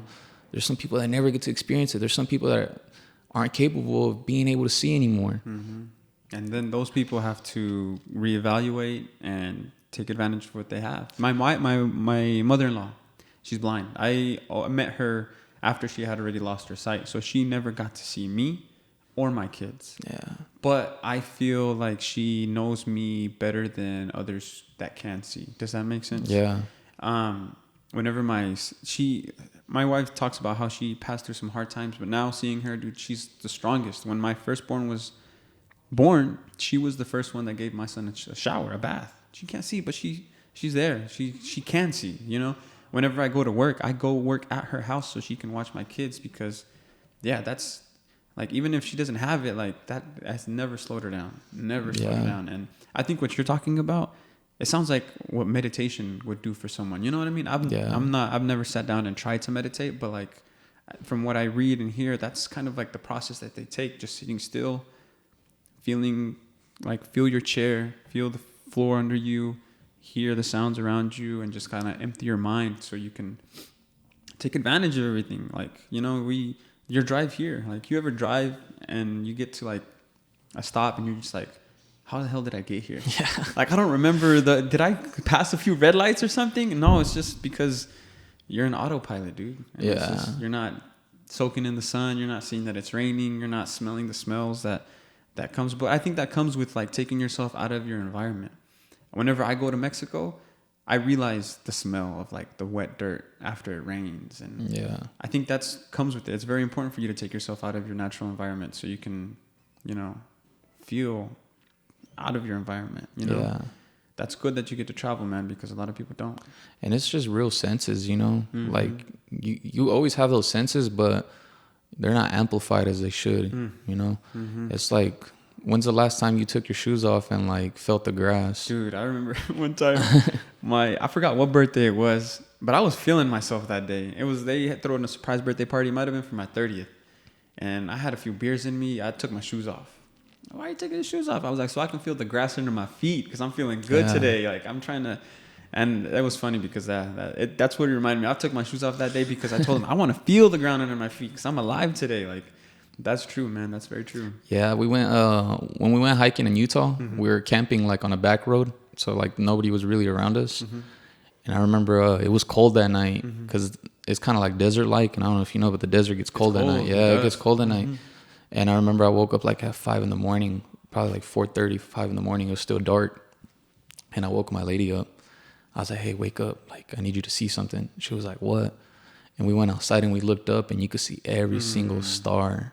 And we were just looking at the stars. And in my head, I'm just like, we're so little, you know, like we're so tiny. Like, do we really matter? Do we really appreciate things, you know? I want to say no, but we do. Yeah. So I was just like, wow. I was like, we're so tiny. And like, people that live in the city, they never get to see the stars. And I was just like, this is crazy. And you've been to Mexico. I lived in Mexico for a little bit. Oh, really? Yeah, like Durango. Okay. Yeah, it's a little town called Nuevo Dial. But my dad was raised there, and my mom was raised there as well. But my dad got to he was a cultivator. You know, he got to be around agriculture. He got to be around cows. Sembraba. Yeah, all that stuff. Twice a day, all that stuff. Yeah, my dad can't go, so my dad told me like, hey, I would really appreciate if you went and do some work for me over there. And I was like, yeah, it's fine. And I went, and I remember just being on a tractor, like out there on my own from like sun up to sundown. And it was just crazy because I was like, this is beautiful, you know? Like, it was beautiful. I remember it rained on me and the tractor got stuck, and I had to run like half a mile in mud. Yeah. And it was just crazy, but it was just in a sense like you almost catch yourself like, my dad did this. My grandpa did this. My great grandpa did this. And I was just like, dang, like I'm following something that's bigger than me.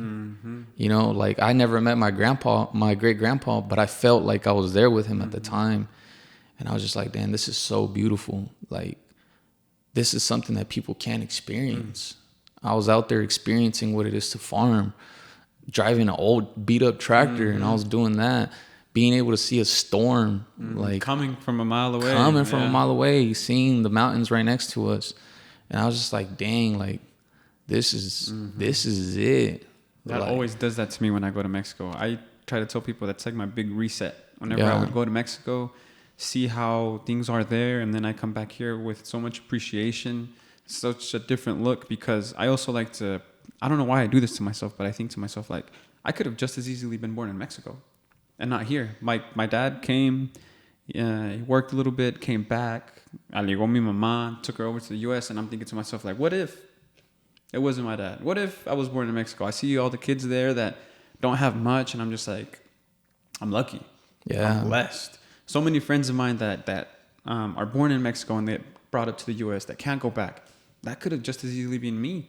So it's like going to Mexico for me has always been a big perspective changer for me. Yeah, I mean, even then too, like it's crazy. We'll never be able to. Are your parents immigrants? No, thankfully they're citizens now. But at one point, were they? I think so. My dad was first, and then he se arregló, and then after that was when he went back to go get my mom. So my parents both crossed illegally at the time, and my dad said that they had got pregnant with me in Mexico, and then I was born here. But the crazy thing is, like, my dad tells me stories of him crossing. I'm like, dang, like. Hard stuff, dude. Like, I'll never even experience that. And in a sense, I'm grateful that I don't have to go through that. But it's crazy that he went through that for me to be able to live the life I live now. And I think I was a newborn when I was born, and they went to Mexico to go show the family, like, hey, this is our, like, the new style. The new addition to the family. And on the way back, some of my uncles that had papers at the time were supposed to pick me up at the border, but they were too scared to go pick me up at the border. So my family crossed with me. Really? Like, yeah, I was back in the times where it was easy to pass, and they're just like, "You a citizen? Yes, go ahead." Yeah, and the crazy thing is, my mom was saying that like, it was cold one night, and I was a newborn, and they said that it was so cold that the little tears that came out of my eyes literally turned into like frost. Damn. Yeah, my mom was like, we were so scared that you would like cry because we're just crossing the desert. And it's like, dang, like the stuff that them as parents are going to go through and the things that they did. And it's something that your kids will probably never have to experience. Yeah, or comprehend, you know, they'll be like, dang, like. You had to do that? They used to do that? Like. I want to immortalize those stories because my grandpa has those same stories. Like, you know, my grandpa has told me about a story where he had people pass away, or he heard the Virgin Mary just kind of be like, keep going, you're almost there. And then he makes it.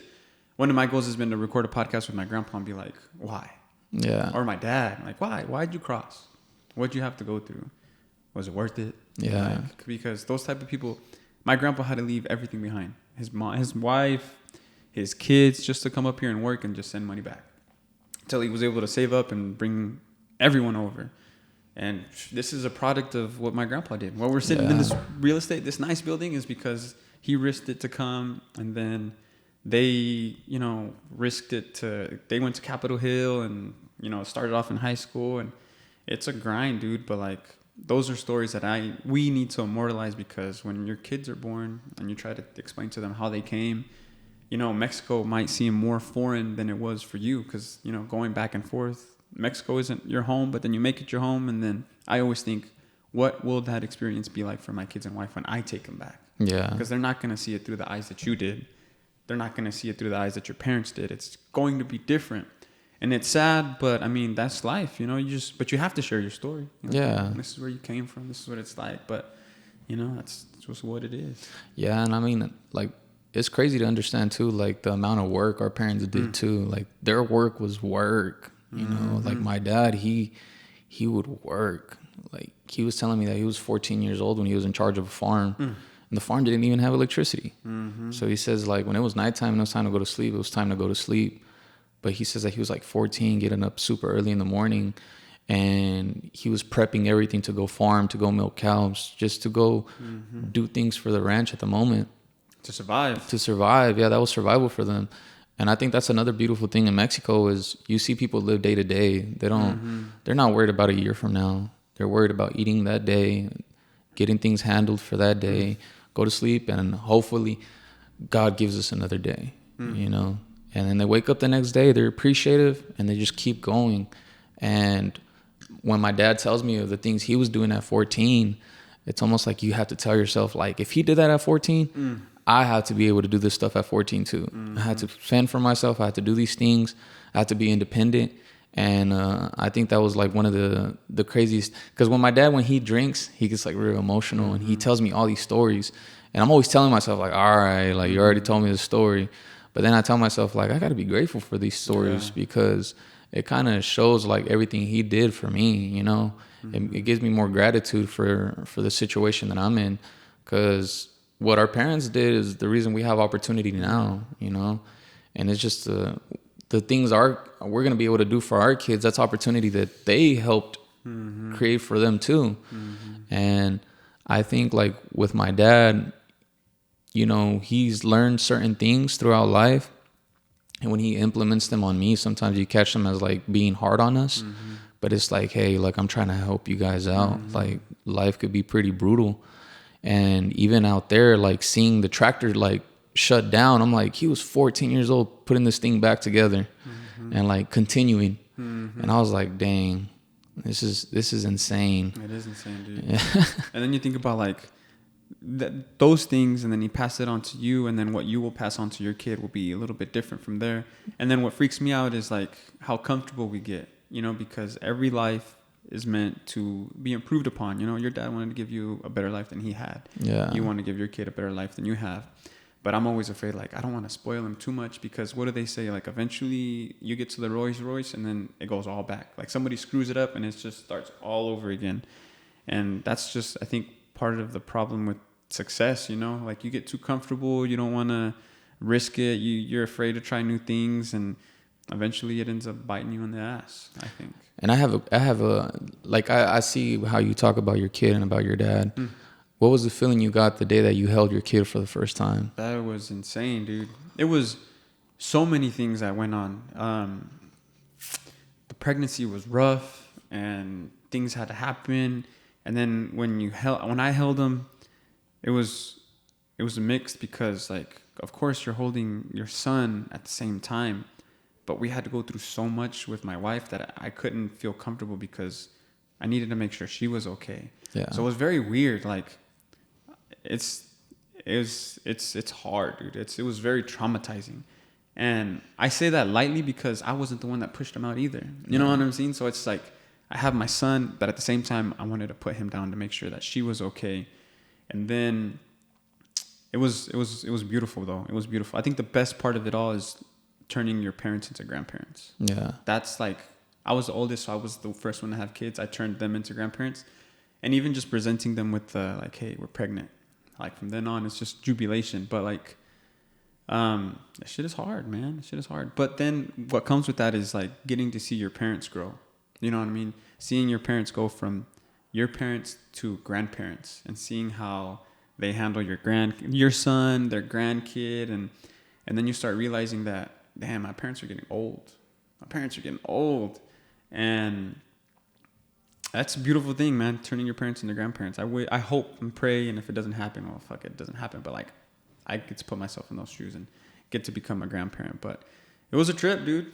The whole pregnancy's a trip. Like having to deal with the trimesters and what comes with that, and it's like walking on eggshells. I was very anxious after like 30 weeks because I worked in the medical field and I would set up newborn babies with monitors, oxygen machines, and all that stuff to get them discharged from the hospitals. And I would deal with babies born like at 26 weeks, 28 weeks, 32 weeks. So I was very much conscious that at any time this baby can come out.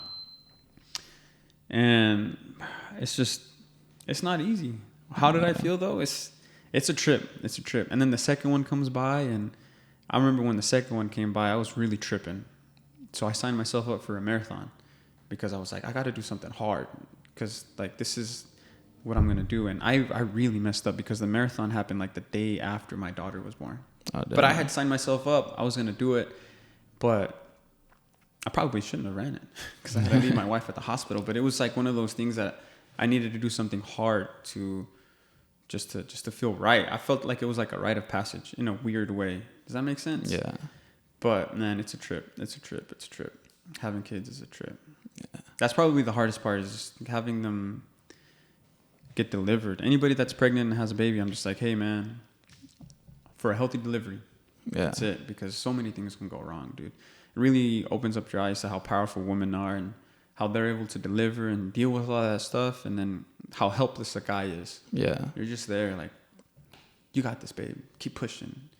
Meanwhile, people are getting cut open and stuff's going on, and it's a very, very, very, very helpless feeling. Yeah. But I guess that's what a lot of people have to go through. And then what makes me wonder is like how they used to do it back in the day. Yeah. You know what I mean? Yeah, how people do it back in the day, man. Because there's all these mothers that are passing away and all these stillborn babies. And back in the day, they used to have 15, 12 kids. Yeah. Como si nada. So it's weird, man. It's weird. Me personally, I would want to have as many kids as I could. Yeah. But it's not up to me. You know, if my wife says 2 and that's 2, I respect that. She's the head of that decision there. I'm not going to push it for more, but hopefully I answered your question. Yeah. Is it cool if I take a good little break? So when you held your kid, did you tell yourself like, dang, like, because I feel like the 9 months that somebody's pregnant, it's like, that's one thing, you know, you're constantly thinking like, damn, I'm gonna have a kid. Mm-hmm. But once you hold your own flesh in your hands, it's like, dang, this is me. Shit gets real. It didn't hit me until we started driving away from the hospital. Yeah. That's when it hit me. That's when I looked over to my wife and I was like, now what? Now what do we do? We don't have a nurse checking up on us every 4 hours. Even though you had dealt with kids already? Yeah, but this is different. Like, yeah. This is totally different. Like, now you realize that if you don't do what you're supposed to, like, the kid could die. Yeah. You're basically, like, having to keep this kid alive. And it's the feedings and all that hard stuff that comes with it is necessary because it'll make you appreciate it later on. Because if it was easy, then everybody would be having kids. Yeah. You know what I mean? So those hard moments really, really, really make it. And I think we all need hard moments in our life because we can't get too comfortable. I'm a firm believer in, you know, kind of making yourself suffer intentionally so that when suffering comes that is out of your hands, it becomes a little bit more manageable. Does that make sense? Yeah, totally. And that's what I've been. And do you think, like now that your kid's older, and you get to see them with their own personality, mm-hmm. like, is there anything that they have taught you so far, like at the age that they're at, where you're like, dang, you said you're 32, 31? Mm-hmm. 31, like 31 years of life, and this 5-year-old just taught me something that mm-hmm. I didn't even know when I was younger. It taught me how everyone has, like you said, their own personalities, but everybody needs to be treated a little differently. You can't treat everybody the same. Yeah. You can't motivate everyone with the same words. What works for my daughter doesn't work for my son, and it's not fair for me to treat them both that way as well. You know, because they both need a certain amount of water for them to grow. You know what I mean? Yeah. And it's trippy because you brought up personalities at first. Well, when I had my firstborn, I was like, well, maybe all kids are like this, but that's not the case, man. They're born from day one with personalities. My son is more held back. He's a little bit more cautious. He's a little bit more fearful. My daughter, I don't know if that's like the second child syndrome or anything like that, but she's more head on. She'll go down the slide without thinking about it, while my son will be like, should I not?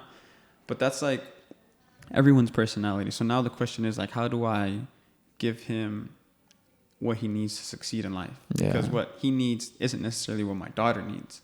Where I need to maybe tell my son to be a little bit more adventurous, to be less afraid, I have to tell my daughter to be like, yo, maybe you shouldn't be going that hard, you know what I mean? But at the same time, you ask yourself, like, you have to let them experience it too, you know? Like, you have to let them fall off the jungle gym set by themselves and pick themselves up. Because if not, like, I always tell my son, it sounds harsh, like, what are you going to do the day that I die? I hated it when my mom would say that. Yeah. What are you going to do the day I die? And that's true, man. As a man, I think, like, you can't really rely on anybody else. Like, you have to basically rely on yourself. Like, there's nothing wrong with asking for help, but I always admired my uncles who I work with, my dad, who were very much like, I'll get it done myself. Like, I'll do it myself. I don't need any help. And I hated that, but at the same time, I admired that because they didn't need anybody. Yeah. And I feel like the big weight that's on parents is like knowing to wake up that day and you like having to be the leader. You know what I mean? Yeah. Like, I have to lead this child. Like, I'm tired. This is a crazy day for me. Like, I had to work all day, but you still have to lead. But it doesn't matter. It doesn't matter. I still have to wake up early, take my son to school before 8 o'clock. I got to get him a couple donuts before, because if not, he gets hungry. And then I also have been trying to go to the gym at 5 a.m. because that's the only time I have time for myself. Because if I don't go to the gym at 5 a.m., then the whole day I'm spent like on everyone else, taking my son to school, coming back home, going to work at 12, getting off at 8, giving them the time. And it's very, it's very structured, but like I find myself getting lost sometimes. You know what I'm saying? So I have to do the podcast. I have to hit up the gym at 5 a.m. just to feel like myself or something like that. I'm going to try to run the marathon again. And that's my way of like doing something hard so that I can just feel a little normal, because it's a slippery slope to fall under. You ever just fall yourself just getting into your habits and just you're a week in and you're just like, damn, it's already February the 21st. Like, what have I done this whole year? And and I think that's one thing. I watched Joe Rogan as well, and he said that motivation comes and goes. Like, motivation comes and goes, but what stays is discipline. Like, if you can get yourself disciplined to run a routine that's good for you, it's not going to be easy, because if it was easy, everybody would do it. And I think that's one thing we kind of have to teach ourselves too, because I feel like we're always constantly seeking for motivation. We're always trying to find something that'll motivate us, but we're accountable for our discipline. So that's another thing, because you can go to the gym 5 days a week, 7 days a week, and the next week you'll be like, oh man, I'm tired. I just got off, or man, another hour of sleep is good. But you're your worst enemy in those moments, you know? You are your worst enemy. But you got to rest sometimes. Yeah, dude. You have to. I didn't go to the gym this morning because I stayed up late editing a podcast. So I try to prioritize my sleep. If I'm not going to get at least 4 to 5 hours of sleep, I can't go to the gym at 5 in the morning. But I was going to bring up something else, but I forgot what I was going to say. It'll come back to me. It'll come back to me. It'll come back to me. But yeah, that's life, man. That is life. You ever thought about doing a podcast with your kid? I'm going to. I've recorded a few things, but they love listening to themselves sing and talk. Now my son's at the point where he tells me what he wants, what he doesn't like. So I feel like now I can have those kind of conversations with them. But I will have a podcast with my kids. Yeah. I'm planning on having one with my mom. I just haven't told her. And my dad. I want to do everyone, really, because I like the idea of being able to record this, throwing it on YouTube, and letting it live there forever. Because these are snapshots of where you are in life right now. Yeah. So let's say you have a kid and you want to be like, let me show you where I was at back in February of 2023. And then he listens to this and he gets like that idea. Because let's say I have you on in 5 years from now, it'll probably be a totally different episode, totally different podcast. And that's what I like to do too. I take a lot of home vlogs, or I used to be very good about that. And my kids love watching their old YouTube videos. We went to Cancun one time and I vlogged it, showed us at the house, showed us at the hotel before we left in the airport, clips of at the airport, clips of the hotel, clips in the jacuzzi, clips at the beach. And my daughter can watch herself on YouTube all day. Hey, let's watch the Cancun video. Let's watch the Baby Vale video. And I'm like, yeah, let's do that. But I do that so that whenever they have grandkids, they can be like, look, this is me in 2010. So that's kind of been a little bit of why I do all of this too. So yeah, and I want to start a podcast as well because I think the information we get, I think it's almost like our responsibility to share it too. You know, not be gatekeepers. Yeah, because you said this is what your 71st podcast. This should be 71. That's 71 conversations. You know, and whether if it's 10 views or 1,000 views, 100,000 views, it's just the amount of people that impacts. You know, you have so much power to impact people. And like I said, I think conversations is almost like our responsibility to share with people. Because maybe there's some information that I have that's going to be good for another person, is going to be a lesson for another person. I mean, there's going to be people that are going to hate on the conversation as well, but it's what good that conversation could bring, you know? Like, I try to learn every day for myself, and you're going to change, you know? I don't think who you are now is who you're going to be when you die, you know, when you get older. If you're the same person, then you didn't grow. Yeah. And I think me, like with myself, I want to have those podcasts as well. That way when I have a kid, they'd be able to be like, dang, like my dad was having these conversations with people at this point of his life.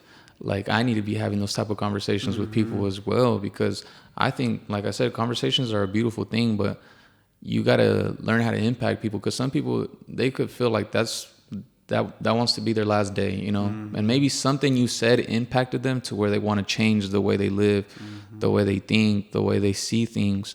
And I think that's been a thing for me too, because even me growing up, like I said, there was people that I grew up with that we were on the same route, and somewhere along the path, we just took different paths, and now they're living a completely different life than you.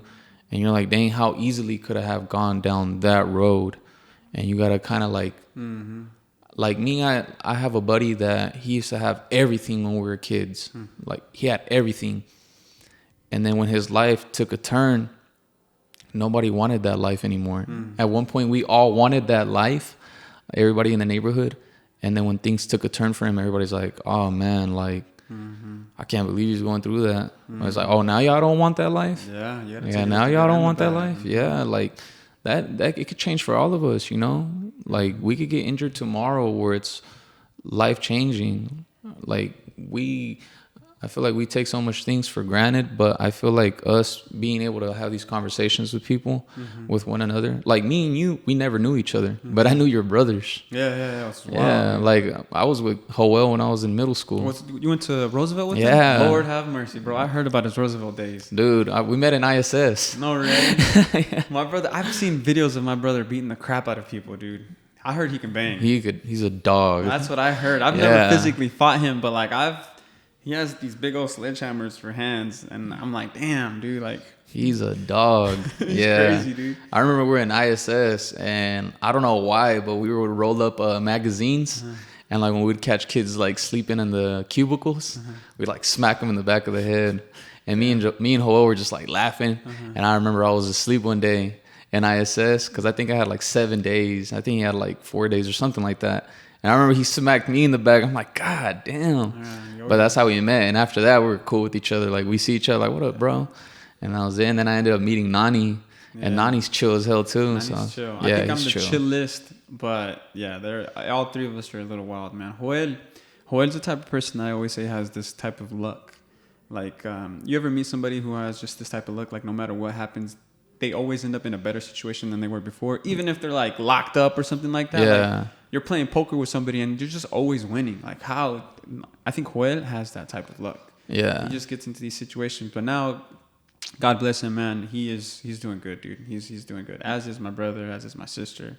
So we're all doing pretty good. But that's hilarious, dude. Yeah. AV would tell me stories about my brother.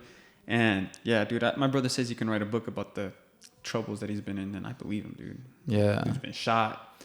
He's been hanging outside of car windows, beating the shit out of people. Like, I'm just like, I don't know how you do that. The way my anxiety works, I could never do that. I'm always thinking about the worst. Like, I couldn't do that, but that is hilarious. Dude. Yeah, that's how my big brother is too. My big brother was like a crash dummy. Yeah. But like, thank God he's not like that no more. But man, when he was younger, I'm just like, God damn. Like, I think about him when he was 18 and when I was 18, I'm like, bro, we lived two completely different lives. And the life you lived, I don't even know how you got out of it. You know, same thing. He got shot at. He would beat up dudes. And I'm just like, dang, I don't even know how you guys got out of that. I can't, dude, because all that shit will come back to you. Like, Yeah. I'm afraid that if I go and fight somebody, like, he might try to catch me when I'm not looking or something like that. Like, nah, just put amor y paz. Like, we don't need to be fighting, bro. I'm always the guy in the middle trying to break up fights. The other day we went to go see Dave Chappelle, and I went out with my brothers. It's the first time, not the first time, but it's been a while. And these guys almost got into 3 fights. And I was telling them, I was like, dude, people get shot up in downtown all the time. Yeah. And here I am breaking up 3 fights. I told my wife, I was like, I'm never going to break a fight up again because I can get killed for that. I went to go get some Buffalo Wild Wings the other day, and somebody had gotten shot 15 minutes before I showed up and died. And I didn't get my wings that day because they stopped cooking wings. But I was just like, well, damn, dude, like everyone's carrying a gun. Like just yesterday on Sunday, someone got shot at the Sunday League at the fields because from what I read, they had their kids on the sideline and he ended up getting trampled over. The guy got pissed, pulled his gun out and shot somebody. God damn. I'm like, dude, war isn't the answer, guys. Yeah. Let's just peace and love. Like, just forget about it and learn and just move on. But that's just how shit rolls, bro. It's just so crazy how delicate situations are now. Like, people. It's not the situation that's delicate. It's the person that's delicate. Like, you can get cut off and road rage. You know what I mean? Like, nah, man. I can't do that. I'm the type of guy that if I'm getting off on this exit, I'm going to stay in this lane because I don't need to go faster. I need to go slower. My wife hates it. Speed up. I was like, I can't go faster than the car in front of me. We're good. We're going to get there. Like, it doesn't matter. You know what I mean? And every dog has his day, man. Every dog has his day. Every dog has his day. Mm-hmm. So one day you're going to meet a dude that's bigger and badder than you. He's going to give it to you, and man. He's going to give it to you. He's going to give it to you. And you don't get to choose how it's going to end. No, you don't. Yeah, if you get to choose the way it starts, but you don't get to choose the way it ends. Mm-hmm. You never know. It might be your last fight. You know, you might get to live another day. But I think that's one of the sad things about the newer generation too. Back then, you take an ass whooping, all right, you what? You take know, it to the chin. Take it to the chin. I got my ass whooped, so what? But now it gets immortalized. Yeah, you get your ass now. whooped and you get your ass whooped. They record it and it's on YouTube forever, and Facebook forever. So and it just gets way more personal for them. So they end up doing something dumb that's going to change the course of their life. You imagine if our worst moments were recorded and posted on social media, as opposed to, I guess that's one of the luxuries that we have now is that back when we were doing our dumb stuff, there wasn't all that stuff around. You know what I mean? Mm-hmm. Of course, we had like Bebo and whatnot, but like, nah, it wasn't getting posted like that. We weren't using it like that. But yeah, damn. Yeah, because even when we were kids, like you got your ass whooped, and people would just talk about it, but they'll talk about it for like a week. And it's gone, dude. Yeah, and then it was gone, and now it's like, dude, like they'll talk about a story a year ago, like that dude got his ass whooped. I even got the video. Yeah, and then it just still lives. And then that person gets depressed, ends up committing suicide. In the worst case scenario, like there's a story about a kid in Edmond something who was getting bullied on the baseball team and he tried to commit suicide. Luckily, he didn't pass away, but like that's just, it's horrible to see how kids are dealing with all this social media stuff and like that. It makes me ask myself and my wife, like, when are we going to be okay with giving my son a phone, tablet? I think we decided that we're just going to give him a flip phone that only calls and I'm able to track him with GPS. But what's crazy is I think even some adults need flip phones. Yeah. Yeah. There's some adults that don't know how to use social media at all. I think there's some times in my life where I'm like, I would be so better off with the flip phone. Like, why am I doing this to myself? Mm-hmm. And I think you're so addicted and you're playing into the system so much that it's almost impossible for you to go do it. I can go get a flip phone today, but am I going to do it? Mm-hmm. Probably not. Is it going to be better for me? Yeah, it probably is. But I think we're just so addicted to those things, those luxuries.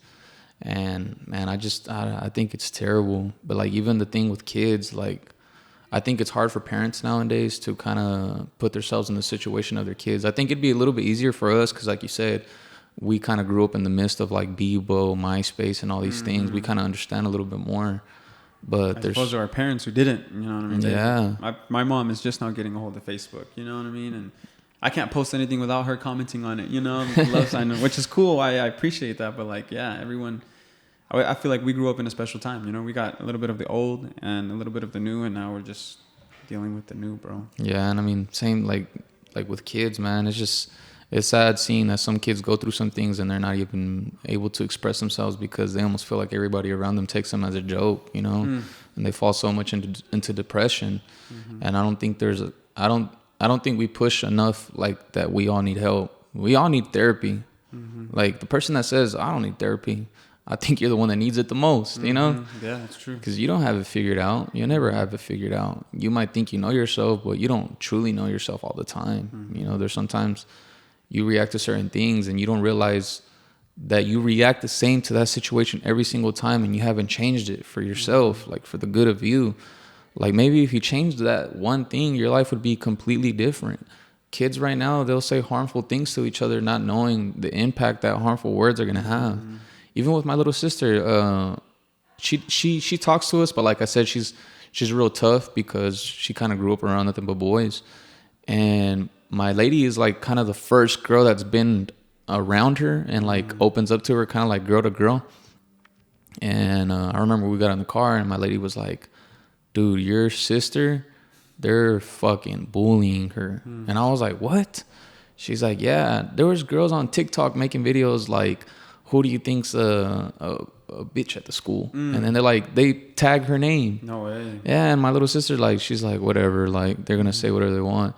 But they do that because she's pretty, you know. She's like, so I'm like, dang, like, it's getting pretty bad out there. And I think it's just with social media, it's another way for people to fight with each other too. Like back then, like I said, we just catch a fair fair one, catch one, get it over with. But now it's like people will like make videos taunting you, and it's like you don't understand the harm you're. Those blows probably hurt more than the physical. Yeah, because you're messing with them emotionally. Fuck. Yeah, that's true. Well, shit, bro. Let's switch it up a little bit. You're a freaking barber, and we haven't even touched your barber shop. We touched a little bit. How much do you charge? I charge $40 a haircut. $40 a haircut. Yeah, and if you get your beard done, then I charge like another $15. But I think cutting, like with cutting, it's just so intricate. You know, every haircut's different. Every single person's head is different, and I think taking your time too is like a really good thing with haircuts. I think nowadays people are just like a la brava. You know, like I'm very much like that. I don't have a set barber. I find myself going when I have a little bit of time. So if like I don't have time, I just won't get my hair cut. My wife is always like, yo, get your hair cut. Your eyebrows are looking a little shaggy today. And if I don't have time, I just can't go. But it's good to have a barber. I was having a conversation with somebody who's like, what do you think about $100 haircuts? And I said, I don't think there's anything wrong with them. It depends on the cut, depends on the person, depends on if you appreciate the work.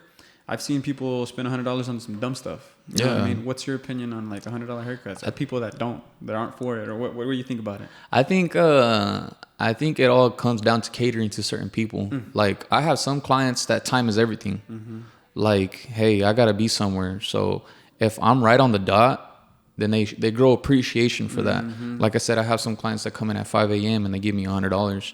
I don't even charge them that. That's just what they give me.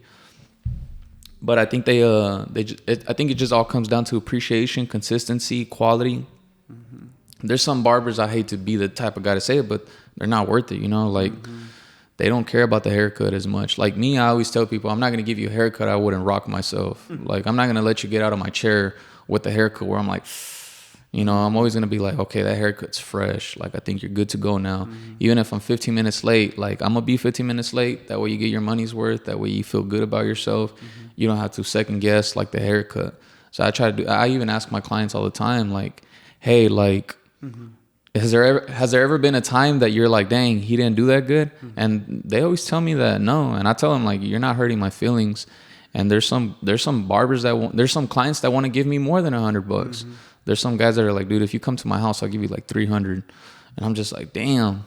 And it's just all time and consistency. You got to value time, people's time. So if you give them a set time, you know, try to be on time. Yeah. And if you're late, communicate with them. You know, I think communication is a big thing in barbering too. If you're 30 minutes late, hey, I'm 30 minutes late. Don't worry, I'm going to be right with you. And, you know, talk to them. And some people can't afford $100 haircut, but I also believe that getting a haircut isn't it's a luxury. You know, if you can't afford it, then don't get it at the time. Wait another week. You know, stack your chips a little bit, and then if you're ready to go get a haircut, maybe right now you got it, and if you want to give $100, then that's fine.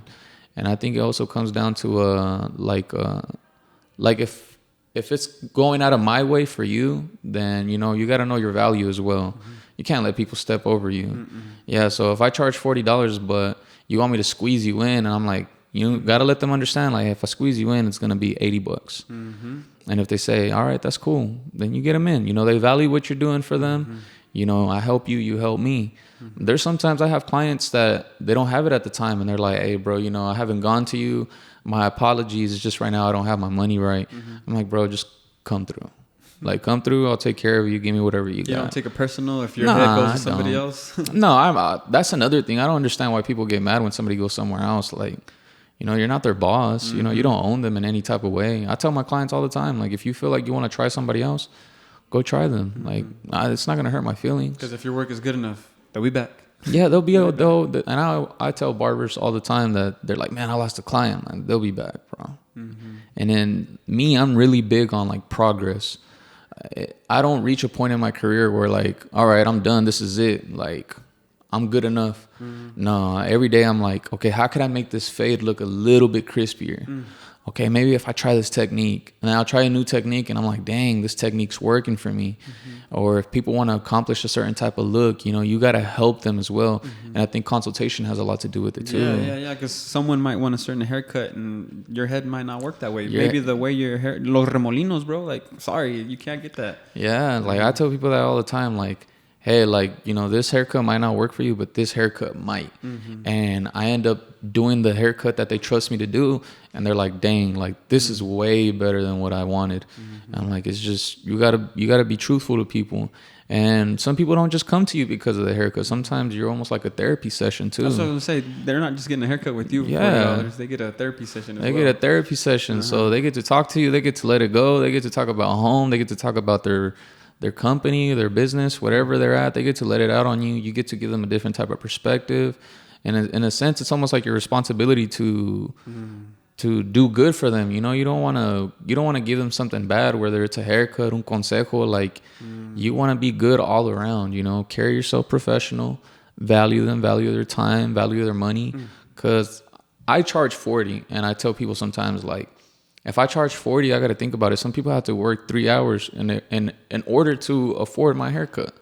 Mm-hmm. And like I said, sometimes people don't have the money, and they're like, hey, bro, I've been down.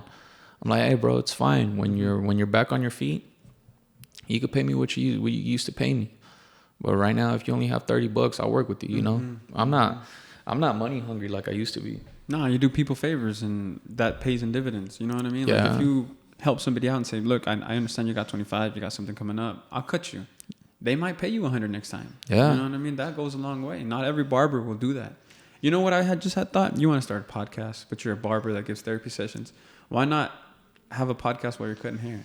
You ever think about that? I've thought about it, but I just... Or is it just because you take being a barber so serious that dividing your head up that way wouldn't be fair for the person getting the hair? Yeah, I think more so that's a situation. I think it's... I think I want to do it like in a more controlled setting, like kind of like how you have the setting you have now. That's what I want to do. I don't want to have to like worry about doing the haircut at the same time. You don't want to shit where you eat, basically. Yeah. So like I have a list of people that I have met throughout my course, and like I jot them down. So I'm like, okay, yeah. So I'm like, I have a good setup right now. Mm-hmm. Like if I were to start this podcast, I'll be all right. Mm-hmm. And I always tell myself, like, maybe I haven't started it yet because there's more people that I need to meet, and there's a way that I want to go into it. And I've been coming up with like different names. I've been coming up with different topics, different situations. And I think too, like having a podcast with your clients, I think sometimes when you talk to your client, it's more of a private thing, you know, like they might not want to share. Yeah, they might not want to share it, and something that might come out of their mouth might not be taken the right way, and it's going to be kind of like some people are going to take it as cutthroat, you know, like, oh, I don't agree with that. And maybe that's a situation they don't even want to like delegate with anybody right now or get backlash for, or any type of thing. Because there's an anxiety that comes with getting on the mic. Yeah, getting on mic. Yeah. There's people that I've asked to have on, and some people are for it, some people are not. And I completely understand, and I appreciate people. Like, if they don't want to come on, that's cool. I understand that. That's not for you. We'll move on. You know what I mean? Yeah. Last question. If someone was to ask, who is David Vargas, what would you say? Who is David Vargas? I'd like to say creative. Like I'm just somebody that's creative. And when I say creative, it's not just like what I could do with my hands. It's just more so like the way I think. I think I try to be as intellectual as I can. I think I'm real loving, you know, and love comes in different forms. There's tough love, there's soft love, there's all those types of different loves. Different languages. Yeah, there's different languages, man. And I think I'm real big on respect. I like to treat people the way I want to be treated. I think I'm real cautious with the things I say. 'Cause back then in the past, I used to be I would just go with the flow. But now I really try to like dissect things that I do in life. But I'm loving, respectful. I'm caring. Like I said, I'm not money hungry. So sometimes people are down on their luck. Like, hey, bro, don't even worry. Like, if the haircut I give you could make your day better, then let's get it going. You know, I admire friendship a lot. So I used to have a bunch of friends, but now the friends I do have, like, I try to be honest with them. I try to be straightforward with them. You know, I want to be somebody that they go to. I don't know what else. You sound very intentional. Yeah. Intentional is a good word, I think. I'd like to say that too. And I think I'm real appreciative too. Even like with the conversation we're having right now. I think it's crazy that we cross paths. You know, I think we cross paths with people for certain reasons. And I think you get to choose if it's going to be for your good or not. So I think even this conversation, it's a learning lesson for me as well. I got to listen to you about being a dad. I got to listen to you about your experiences in life, the way you see things. And I'm I'm like an open book in a sense, you know, and I'm not afraid to talk to people about my past. Because I feel like I said, it's almost a responsibility for me to be able to inform people of things they could avoid as well. But I think the most important thing is loving. I like to love. Nice. Yeah, I think in the world we live in right now, I think that's something that's lacking is love. I think there's too much hate going on right now. I was talking to somebody yesterday about everything that's going on in Turkey, and yeah, I was like, how come the world isn't stopping what they're doing right now? I thought the same thing whenever we heard about the, Russia-Ukraine war, and then you start thinking about, well, that's only what we get to see. Yeah. You know, what about all the stuff that we don't get to see? Like, we're worried about all the wars going on over there. What about all the wars going on in Mexico that are just across the border? You know, there's civil wars in Africa that are going on right now. I just think we don't just stop and like care about others. And I think the older you get, you start to realize how cruel the world is too. Yeah. You know, because when I was a kid, man, I thought the world was like so full of love. Now I'm getting older. I'm like, damn, the world is brutal. Horrible. Yeah. It's easy for you to get depressed, but we can't lose hope, bro. We gotta keep the positive up. And I think it's our job to be loving. You know, be a lovable person. You get to spread that. That's a blessing. You get to be loving today.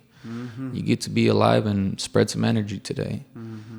Like me, I got some haircuts later on this afternoon. Like I might be having like a slow day where I'm like tired or something, but it's almost my obligation to be a good person, you know. Blessing to be a good person. It's a blessing to be able to have people come to you and get a haircut, but look for advice as well. It's a blessing to have, to be where you're at. Yeah, for sure. I mean, if you can't appreciate where you're at now, what makes you think when you go further in life, you're not going to be you got to learn how to appreciate now to appreciate later, you know. I think life is all stepping stones. You know, I mean, like I said, you make of it what you want to make of it.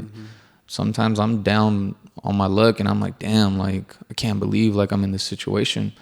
But it's like, what if this is meant to be? Like, what if I'm supposed to learn something that I need to learn now in order to appreciate the next step in life? Or I like to think about like, I might be having a shitty day, but to somebody else, that shitty day might be a badass day. Yeah. You know what I mean? Your shitty day might be somebody's greatest day ever. You know what I mean? So perspective, man. Your problems are somebody else's dreams.